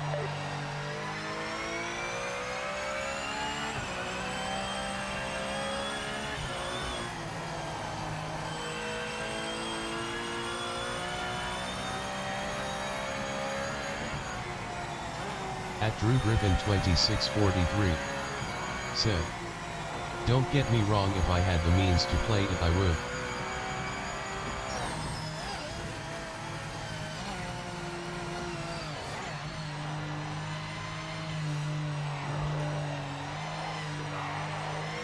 Damn it! That back end swerved around.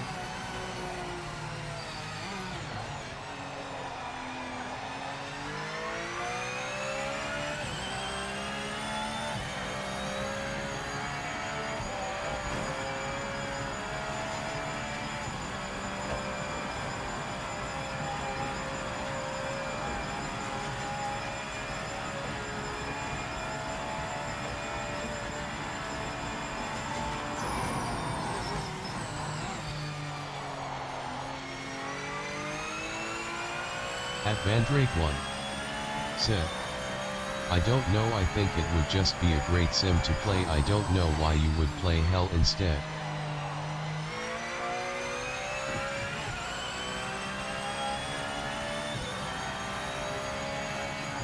Way off. At Vandrake 1 said, hey Hell. Nice driving, you grabbed P2. We're on the front row of the race. We can get them into the first corner. I told you guys Limberto was a beast.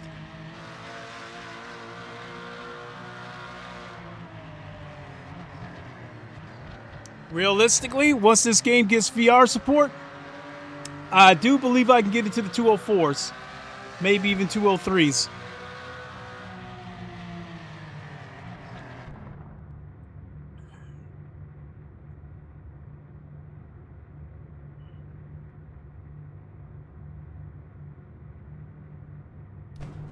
Let's go. Let's get a great launch and take the lead. We can win this.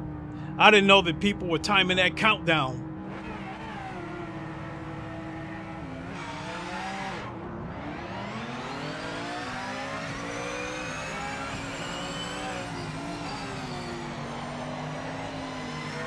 At Jameen_YT said, I feel that there's a lot riding on the console release but could be disappointing for 75% console players. Some people are speculating that when LMU comes to console, it'll only be cross-play between the consoles and not PC.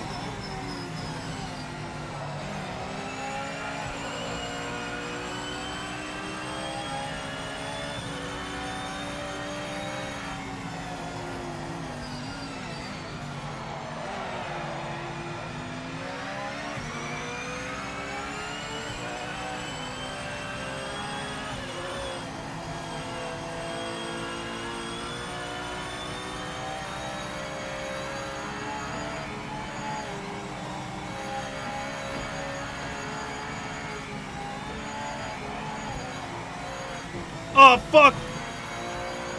At Vandrake 1 said, why you think they would be disappointed?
Oof.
Lamberto is killing us. I can barely see him.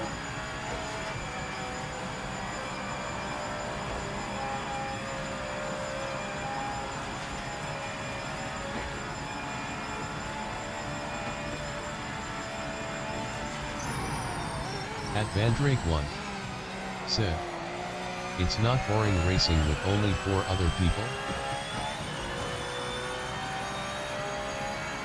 Of course, I wish I had more, but I love the game that much.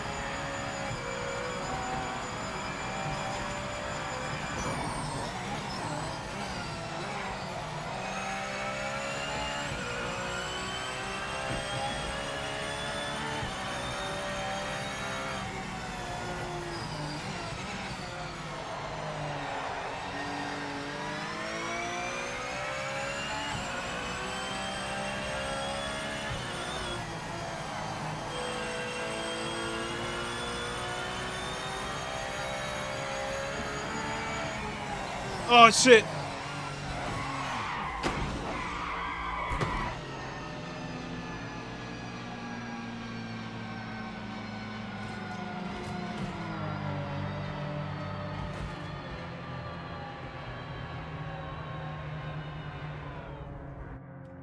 Too goddamn greedy.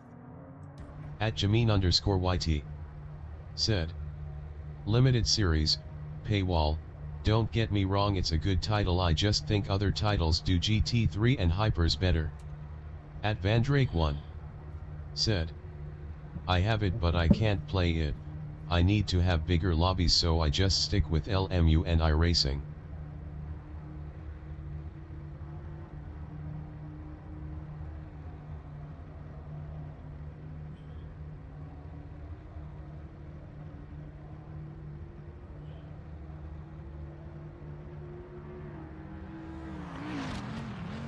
Well, I do think this game will, I mean, after we got that GT500 DLC, there was more people playing the game, and it looked like the game was headed in the right direction, but there's, I don't know, it seems like there's been a drop-off again. I don't know. But I'm still optimistic that this game... At Vandrake1 said, "No paywall, you buy the game and DLC just like GT7. True.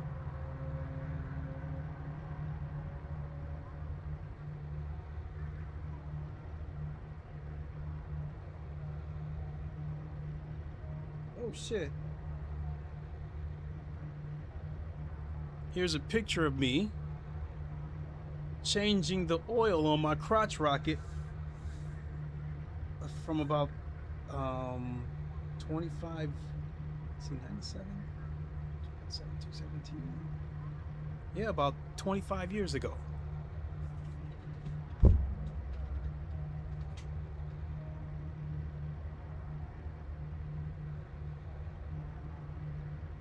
Yeah, I remember that. It was March. And it was still somewhat cold. It was still about 50 degrees Fahrenheit that day, so it was still, I think, to ride a motorcycle, I think it would have been okay if you would have had, you know, warm apparel. At Vandrake1 said, yeah, it was more for like 2 days. I was one of them, but it's more popular on console. On PC it'd be like 23 people playing, LOL.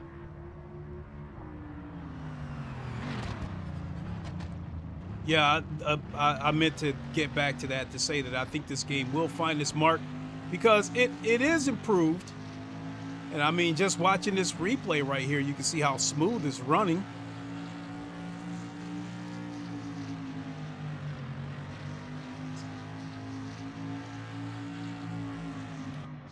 Yes, mate. You're in the points. Nice work.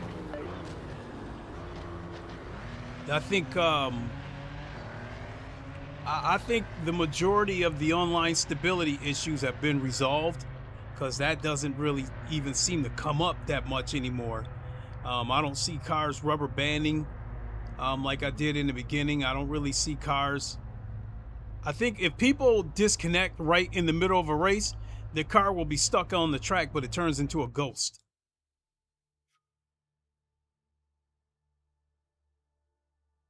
Damn, it's already 9:30.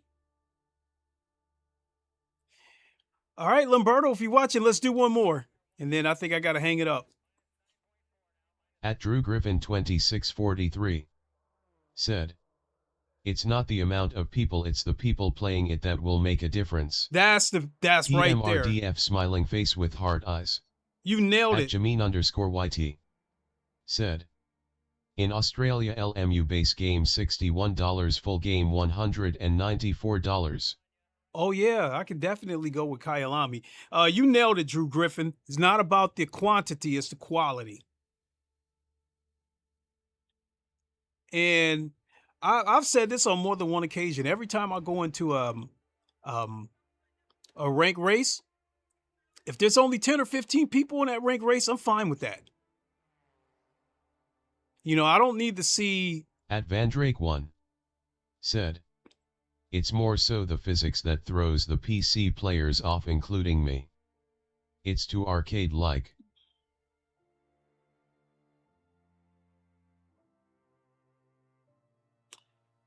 Simcade, if you want to say that, okay. I won't contest your opinion on that.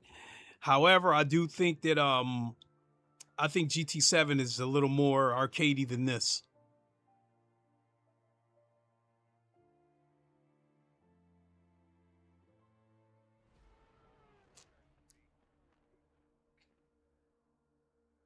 Ooh, excuse me.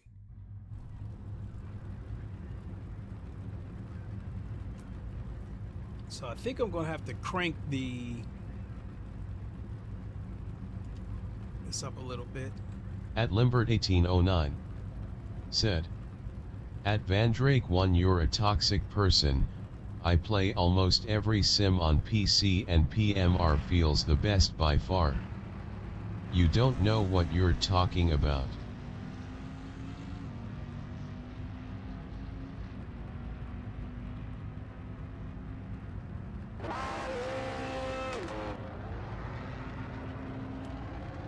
Tough for me to get into that one because Lamberto is an alien.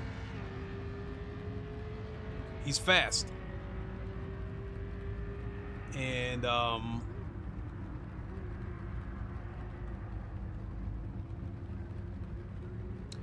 when someone says something negative about Project Motor Racing, I wonder if people are saying that from the standpoint of they tried the game. At Vandrake1 said, I beg to differ. It's an online video game, and to keep the game alive you need players. No players game dies. That's why they're struggling right now. That's why they running out of money. That I can't up and agree with you on that about the money part, because we really don't know what their money situation is.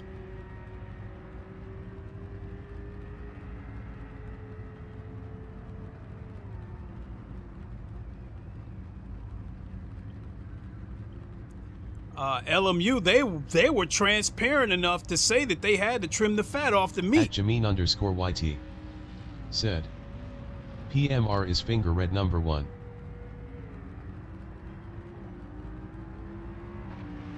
At Vandrake1 said, I don't know what I'm talking about, and yes, PMR is the best, that's why there is only 25 people playing it right now and the servers will be offline in a year, LOL. At Vandrake1 said, sometimes facts can be toxic.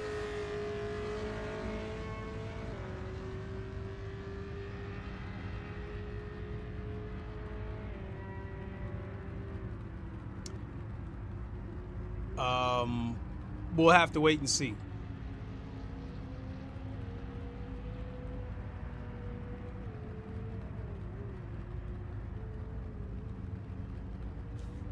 Bottom line is,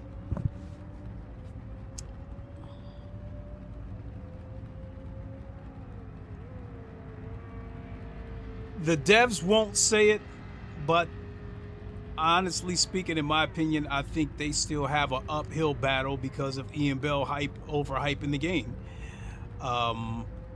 This game had bugs just like any other game. God knows LMU was full of bugs when it launched, and they were transparent. And I feel that the straight 4 devs, this game launched buggy, and they were pumping out the updates just like that.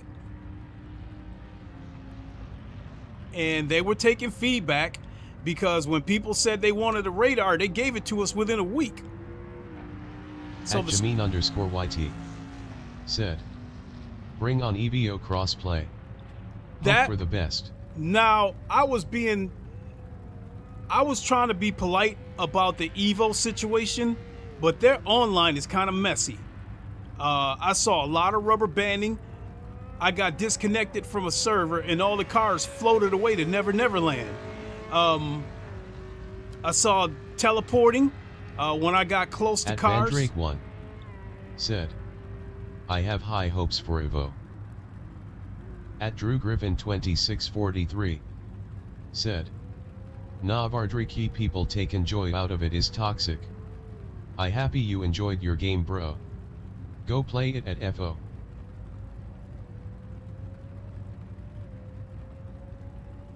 I will say about EVO, I don't think EVO's gonna die, but if it was on just PC alone, I dare say they're not going to find the success that they had with the original Assetto Corsa or even ACC. Because they've had their fair share of problems too.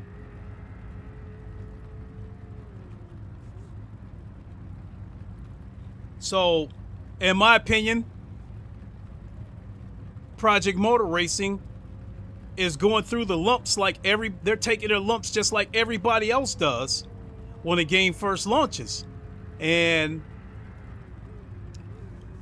had this game launched in early access and had Ian Bell not hyped the game up the way he did, at Vandrake1, they wouldn't be fighting this uphill battle. LMAO Drew, you're so hurt. Loudly crying face, it's okay, bro.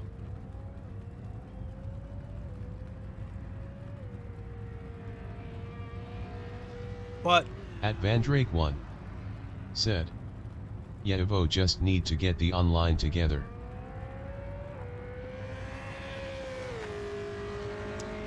EVO was so fucked up that I just now came back around to it last week. And to tell the truth, the VR is still not that good. If you have a beefy PC like this one I'm sitting at, it runs good enough for you to get by, but At mid... Limbert 1809 said, "The only one hurt here is you. What are you even watching a PMR stream? Go Damn. play Mario Kart face with tears of joy. It's on your league." Oh, good one. Good one.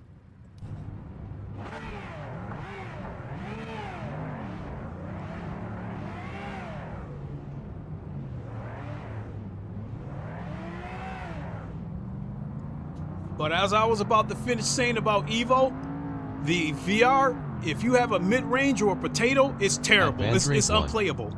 said, "I'm watching because I like who is streaming the game, not relevant." Thank you. Thank you. Appreciate that. At Jamin_YT said, "AMS2 was horrible for several years, lobbies failing, poor physics." Yeah, and that's the point I was trying to make. Project Motor Racing is taking the same lumps that everybody else does when it first launches. They'll get this game together. I mean, it's in pretty good, you know, it's a lot better than it was at launch, that's for sure. I mean, look how smooth this lobby is right here.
Oh, that wasn't good.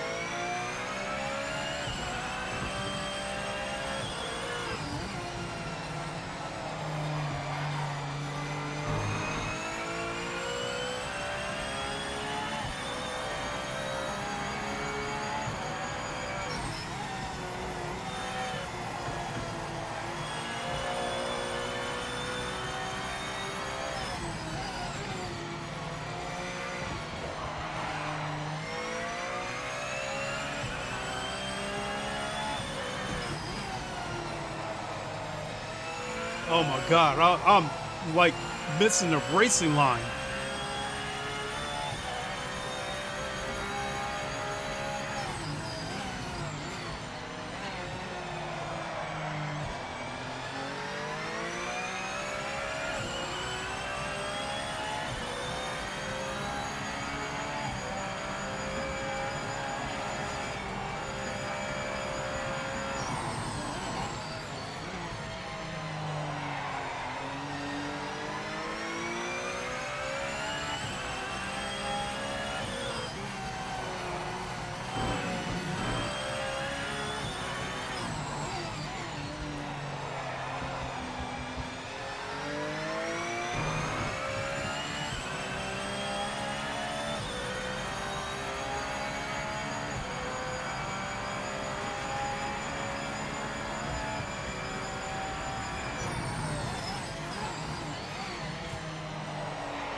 At Jamin_YT.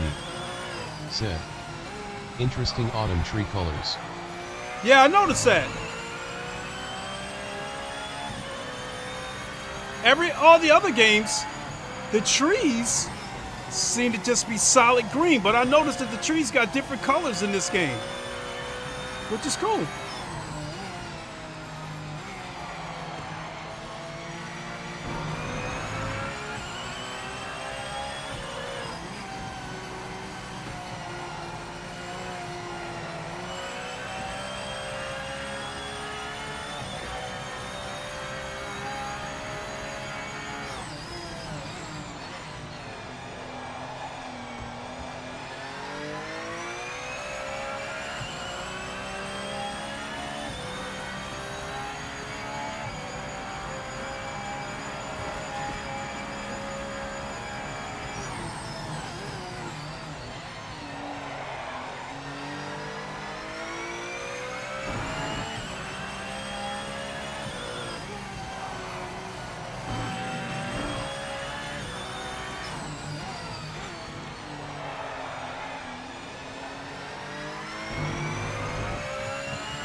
Look at that, Limberto. 138.3 blew our doors off. Very strong result. Good haul of points. Yeah. I said, dude is fast. I think my fastest lap so far might have been like 140.3, which I did a couple of weeks ago. At Limbert1809. Said. It's because I chose autumn season. It still looks cool At though. Drew Griffin 2643. Said. He crashed, I still couldn't catch him, grinning squinting face. Yeah, the dude is fast. At Drew Griffin 2643. Said. GG guys. Same to you. At Van Drake 1. Said. I like how you don't cry because somebody doesn't like something that you like and continue to enjoy it. Shows maturity. At Limbert1809. Said. Good racing guys. Now, look. At Shaolin Monk 4206. Said. What up? Shaolin Monk, what's up? When it comes to the racing games, there's so many racing games out there that there's something for everybody.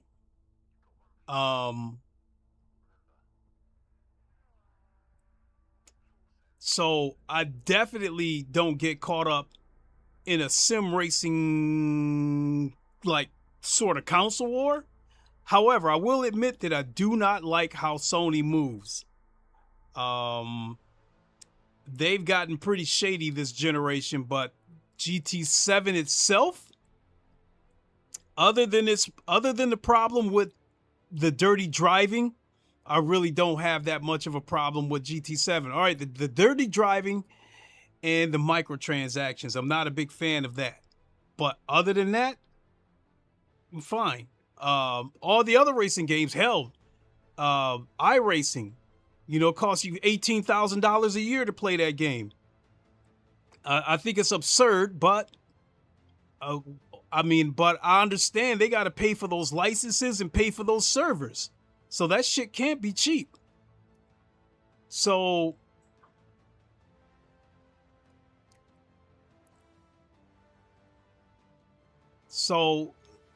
there was even a time where I thought Forza was trash.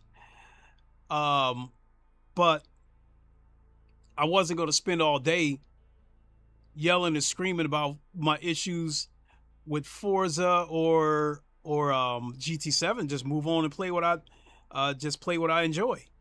Now today at the beginning of this stream, oh shit, I got to stick around for one more. I love Daytona. I got to stick around for this one too. 1809. Said. Erasing, it's ridiculous. It is.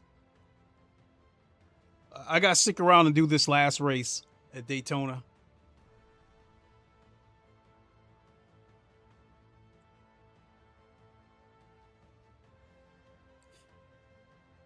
Now, at the beginning of this stream, when I talked about who may have possibly snitched on Project Motor Racing, and I listed Le Mans Ultimate as a suspect, I listed them as a suspect because I thought they did something that was pretty shady. I think they deliberately launched their DLC on the same day as Project Motor Racing did with the GT500 DLC in an effort to try to kill the buzz. But in my opinion, it didn't work. Because on that day, I saw way more Project Motor Racing streams than I did LMU streams in terms of their new DLC.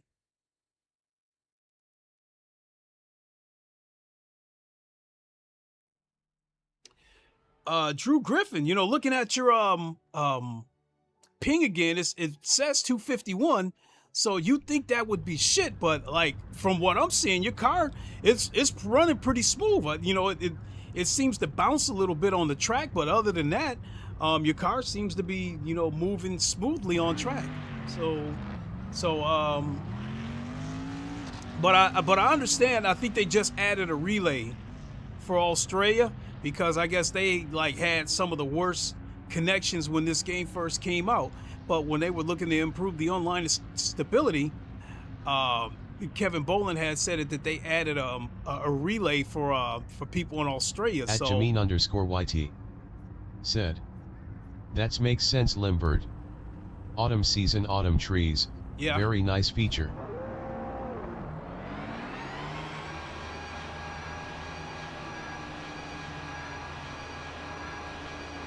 This is another track that I'm much better at in VR because this is mostly a flat track. So in VR, it's easier to see the corners. Whereas flat screen, you almost don't see the corners until you get right up on them.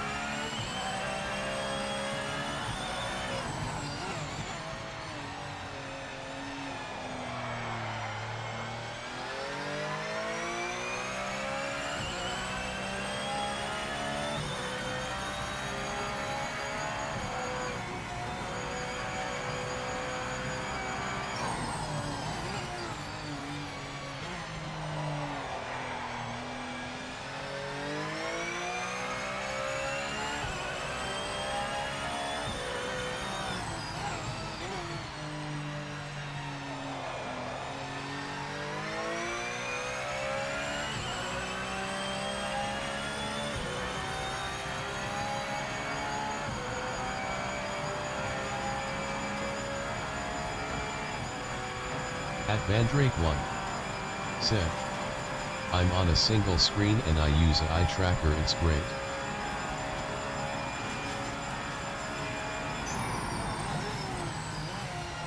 I gotta have my VR.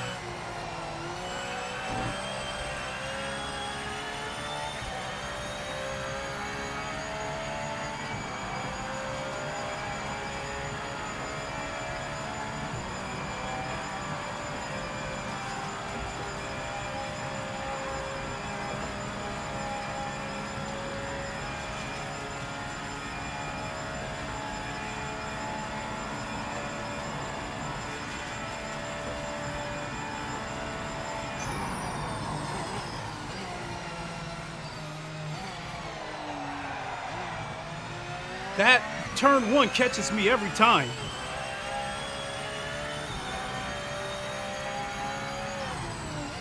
I have the most trouble with that corner right there.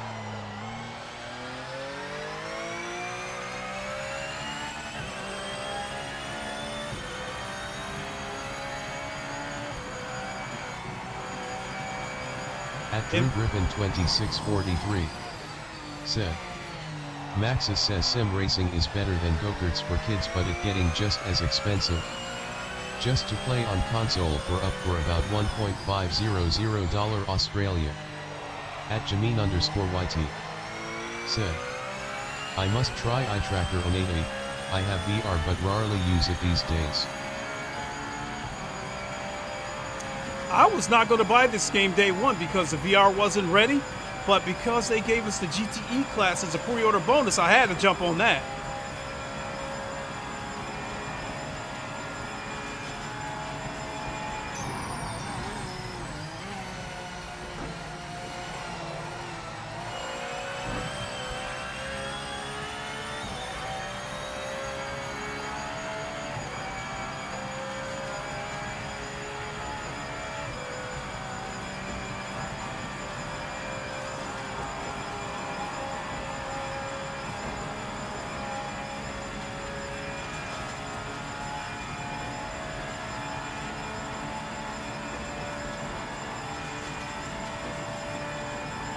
At Vandrake1 said, "Beam eye tracker. It's just needs the webcam you already have." At Vandrake1 said, "Well, if you have one."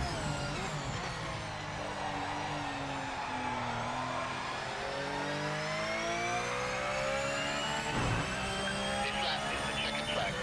Session is over.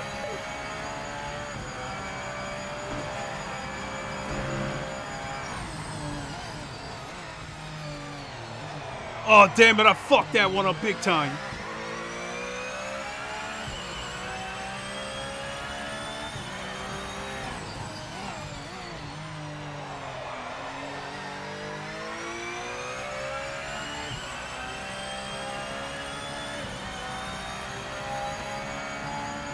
At Jameen_YT said, "Gonna try it over weekend, and Alright. hopefully Xbox full screen for Windows. Wish Alright. me luck." All right, good luck.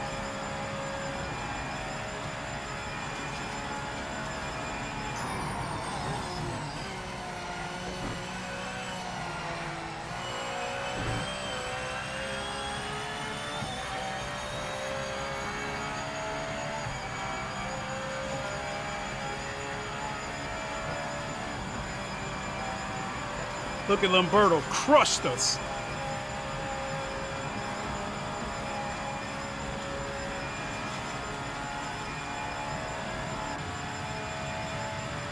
At Vandrake1 said, "Xbox full screen is great, I use it on my Legion Go." Today, but we're on the front row for the race, and that's all that matters now. You know something I saw at Best Buy? That Legion Go, $1,500. But the thing I saw when they showed that video of somebody wearing the Legion Go glasses, and it was like, it was almost like they were playing on a screen the size of a movie screen. That was crazy. And I'm sure it's pretty expensive. Hate to do it, but I'm gonna do the Bonnet Cam because I'm gonna try to keep up with them. Take them off the line.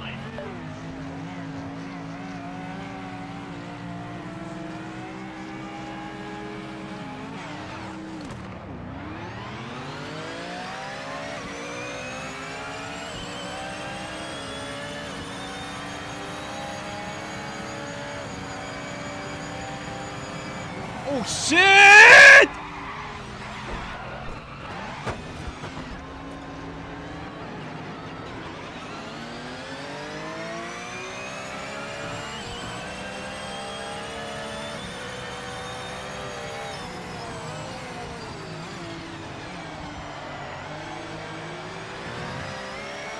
There's a rubber band.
Yeah, he's rubber banding a little bit.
Oh no!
Oh, wow.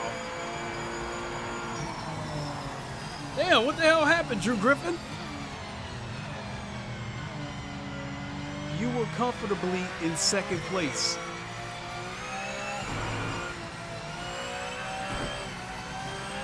At Limbert 1809 said, thanks for the races. Same to you. Thanks for hosting.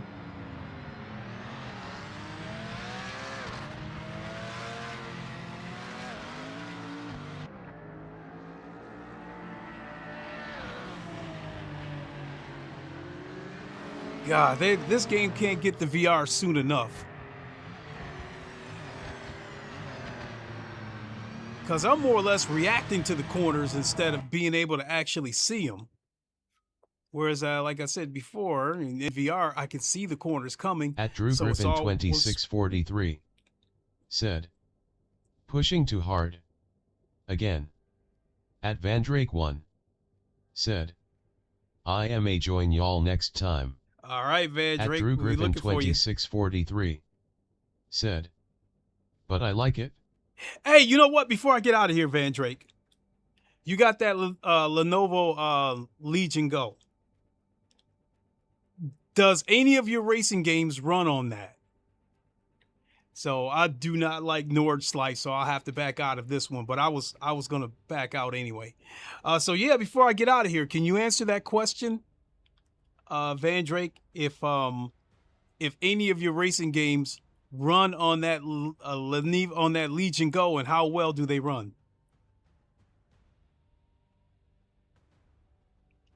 So I'll wait a second for your answer.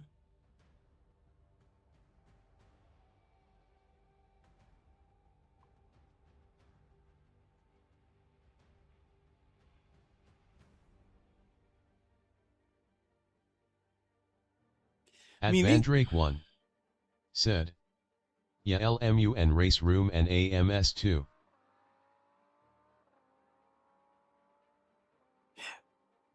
I think I got one more question. Does the Legion Go have a dock? And if it does, can you plug... At Vandrake 1 said, I can get AMS2 to run great. Okay, so does the Legion Go have a dock, and can you plug accessories into that dock? So for instance, would you be able to like dock it and plug a Logitech wheel into that dock? At Vandrake 1 said, LMU looks like shit to get it to run well. At Vandrake 1 said, and you can use any dock. At Vandrake 1 said, yeah.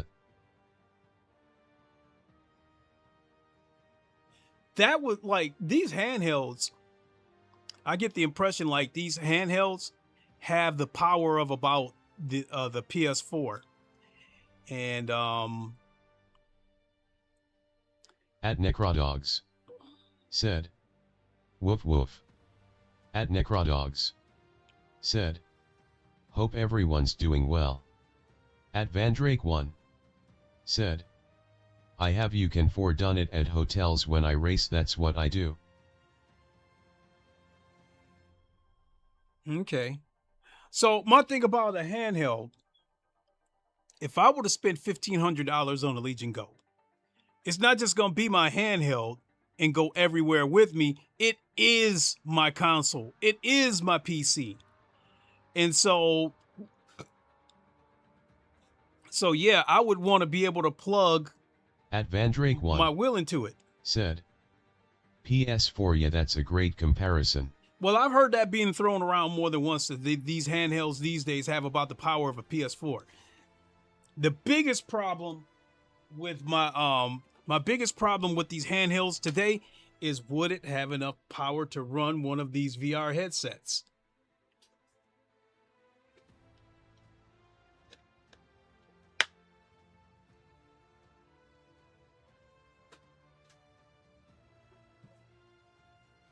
Because I don't like the thought of just paying $1,500 just because the thing is small enough that I can take it with me.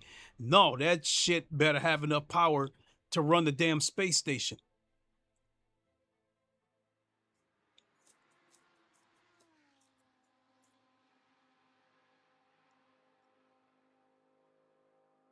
At Vandrake 1 said, yeah, my buddy's Legion Go is his PC, he play Valorant mostly.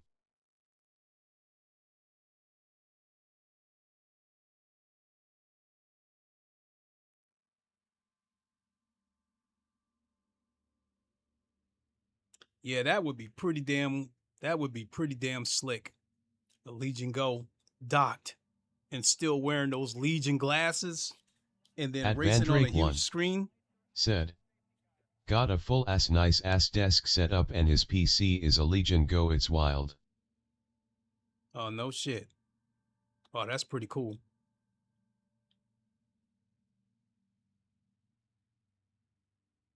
Ooh-wee. Sorry about that, folks. That's definitely the cue for me to go. It's already, damn, I can't believe it's already 10 p.m. Eastern time. And I've been live almost 3 hours, but I think I ate up about a good 45 minutes talking about who might have possibly snitched out Project Motor Racing. But yeah, I had to put on the tinfoil hat for a second. But that's gonna do it for me, folks. Thanks so much. Yeah, I had fun today. Unfortunately, there wasn't many people in the rank races because that's really what I wanted to do, but it ended up for the better. That Limberto hosted lobby. Thanks so much. I definitely enjoyed it, especially going up At against Limbert 1809 said, have a god night, sir. I will Stay have a good fast.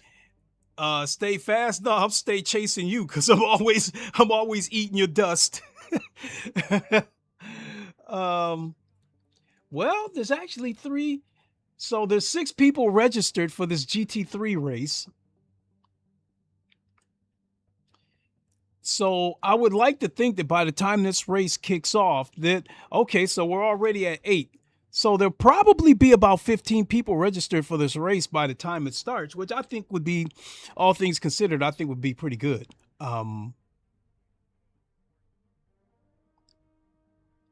But today's Thursday. So here is my plan for the weekend coming up. If I stream tomorrow, it will be late or early, depending on how you look at it, because I've got a few loose ends to tie up tomorrow. And Saturday, again, I am planning to take part in the 2 hours of Imola on Race Room. Special event. I'm planning on doing that. And I wanted to do the 6 hours of Imola on Le Mans Ultimate, but I haven't talked to my teammates. I just haven't spoken to them yet. If I was to go ask them now, it'd be too short a notice, and I don't think either of them would be able to make it. But I'll pitch it out there to them and see what happens. And if by some crazy chance that they could make it, then yeah, I could possibly do the 6 hours of Imola, damn, on Le Mans Ultimate. So I'm not done with that game yet. I still play Le Mans Ultimate.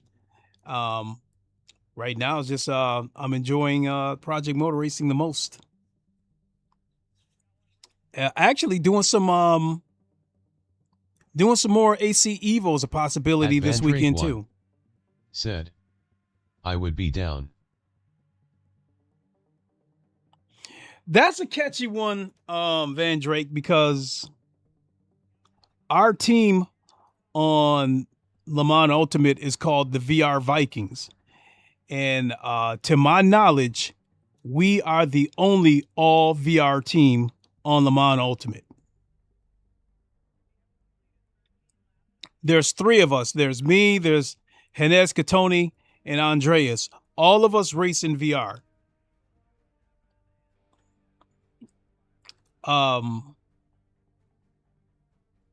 We won our split. We won the 6 hours of Monza a few months ago, and I actually drank beer, non-alcoholic beer. I drank non-alcoholic beer from my shoe to celebrate the win, and I think, to my knowledge, I think we are the only all VR team to win an endurance Van race Drake too. 1 Said, got yeah, it's all good. At Drew Griffin 2643 said, I thought you might have been a Bears fan face with tears of joy. Drew Griffin. Hold on a second, man. I got to show you something.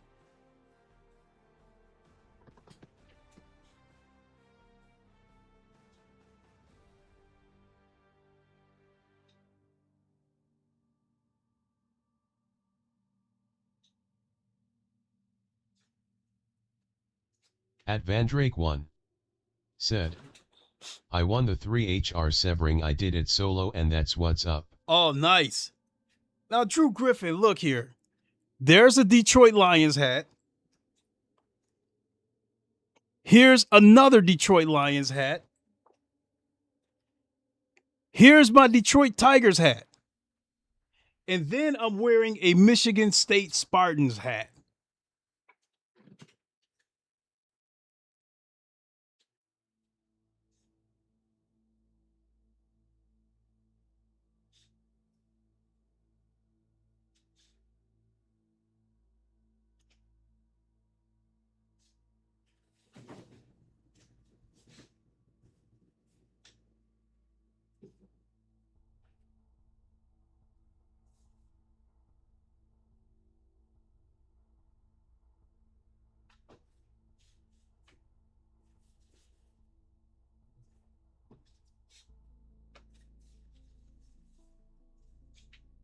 Okay. Here is my Detroit Lions winter coat. And here is my Detroit Lions pullover. My Detroit Lions pullover. You said Chicago? Chicago is the fucking enemy.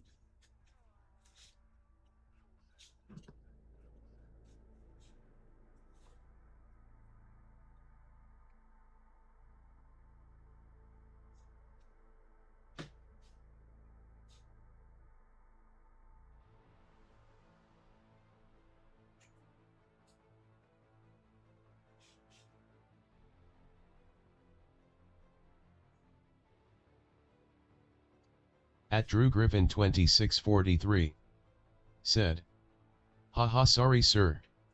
I can't get tickets to the game in Melbourne this year. But can't wait. Oh, yeah, yeah. Hey, look at that. 17 people registered for that GT3 race. So, I mean, I'm good with that. I don't 18. Yeah, I'm good with that. I'm good with that. So I would do this race, but at Lexington, I just don't know that track that well. And it's got some blind corners when you go uphill, and as soon as you get on top of the hill, boom, there's the corner. And so something like that, I definitely need the VR.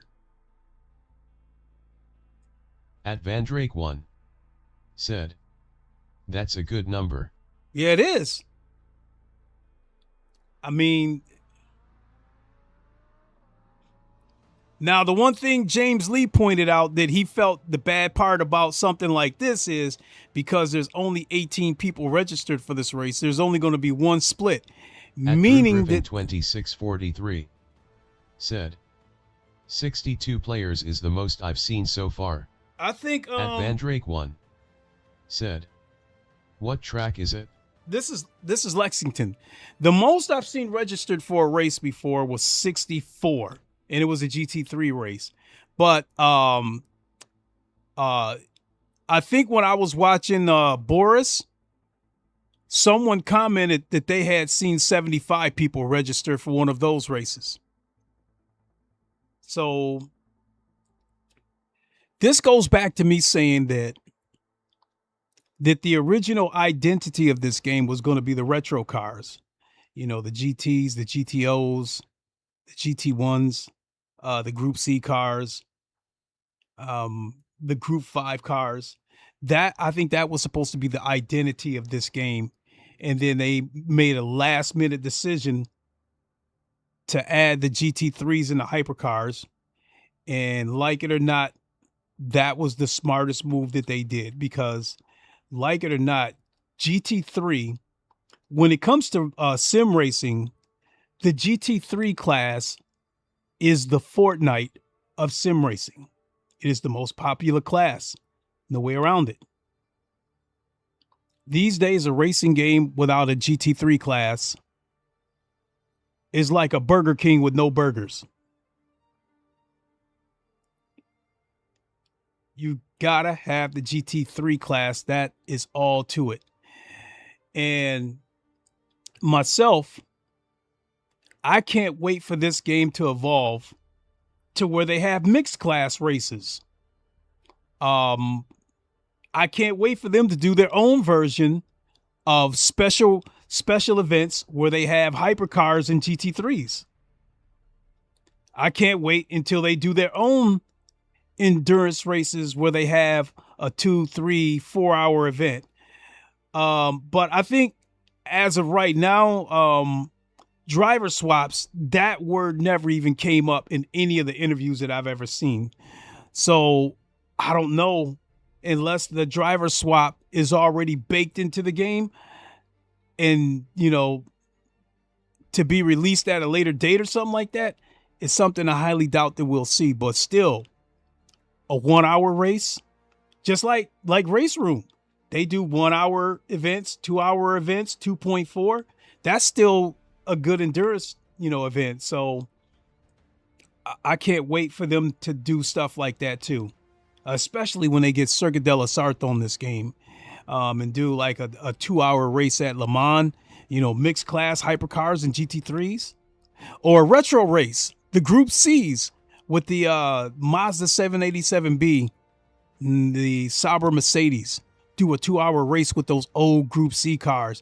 And then and for me, if they already have the VR by then, that's going to be totally immersive. So yeah, I think they continue to improve this game. I mean, I didn't really have that many problems with this game to begin with when it first came out.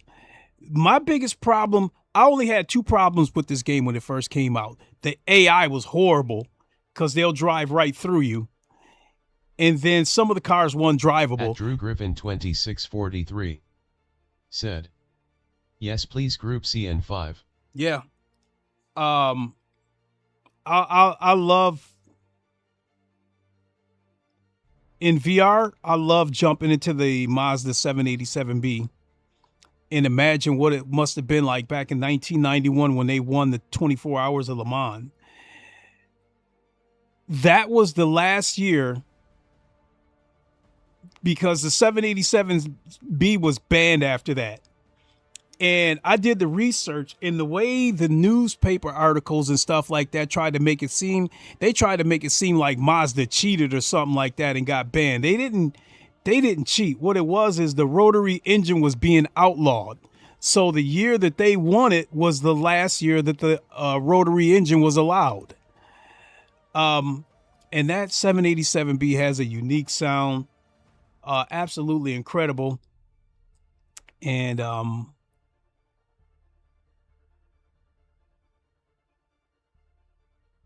I think as far as cars, as far as games that have the car natively, especially in VR, there's GT7 has the 787B natively. I don't think the original Assetto Corsa has it. I think I had to get it through a mod. Yeah. I got it through a mod. Same thing on Automobile Lister 2. I got it through a mod. So to my knowledge, I think GT7,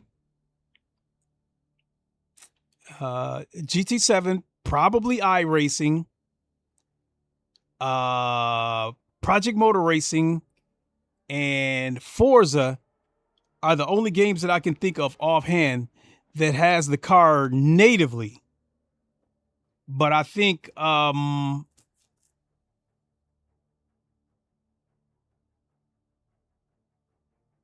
I'm not sure about Project Cars 2, but those games that I ran off, they have the car natively. But I think GT7 and iRacing are the only ones where you can drive that car natively in VR.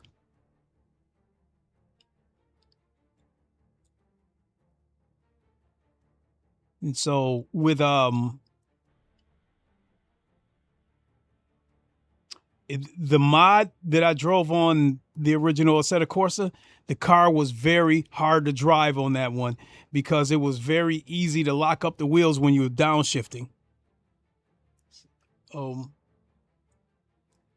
Yep. I was supposed to be going 15 minutes ago and I'm still blabbing. All right, folks, let me get on out of here.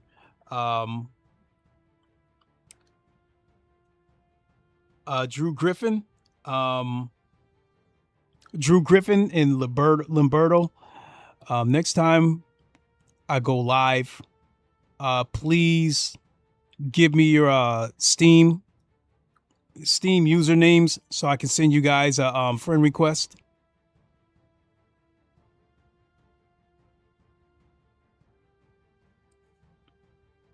So it was a pleasure racing with both of you guys today. Thank you. At Drew Griffin 2643 said, "Thank you for the stream, sir." It's my pleasure. Thanks for dropping in. Really appreciate it. And everybody that came through, really appreciate it as well. So, all right, folks, let me give you guys a sign off and shut my yap and kick my feet up and watch some YouTube. Thanks for watching, everybody. And like I said, I can't say what happens tomorrow, but I am looking to be back Saturday. So with that being said, thanks for watching. We'll see you on the next one. Until then, you all know the line. Wakanda forever. Long live the king, and deuces. Have a good evening, everybody. We will see you soon.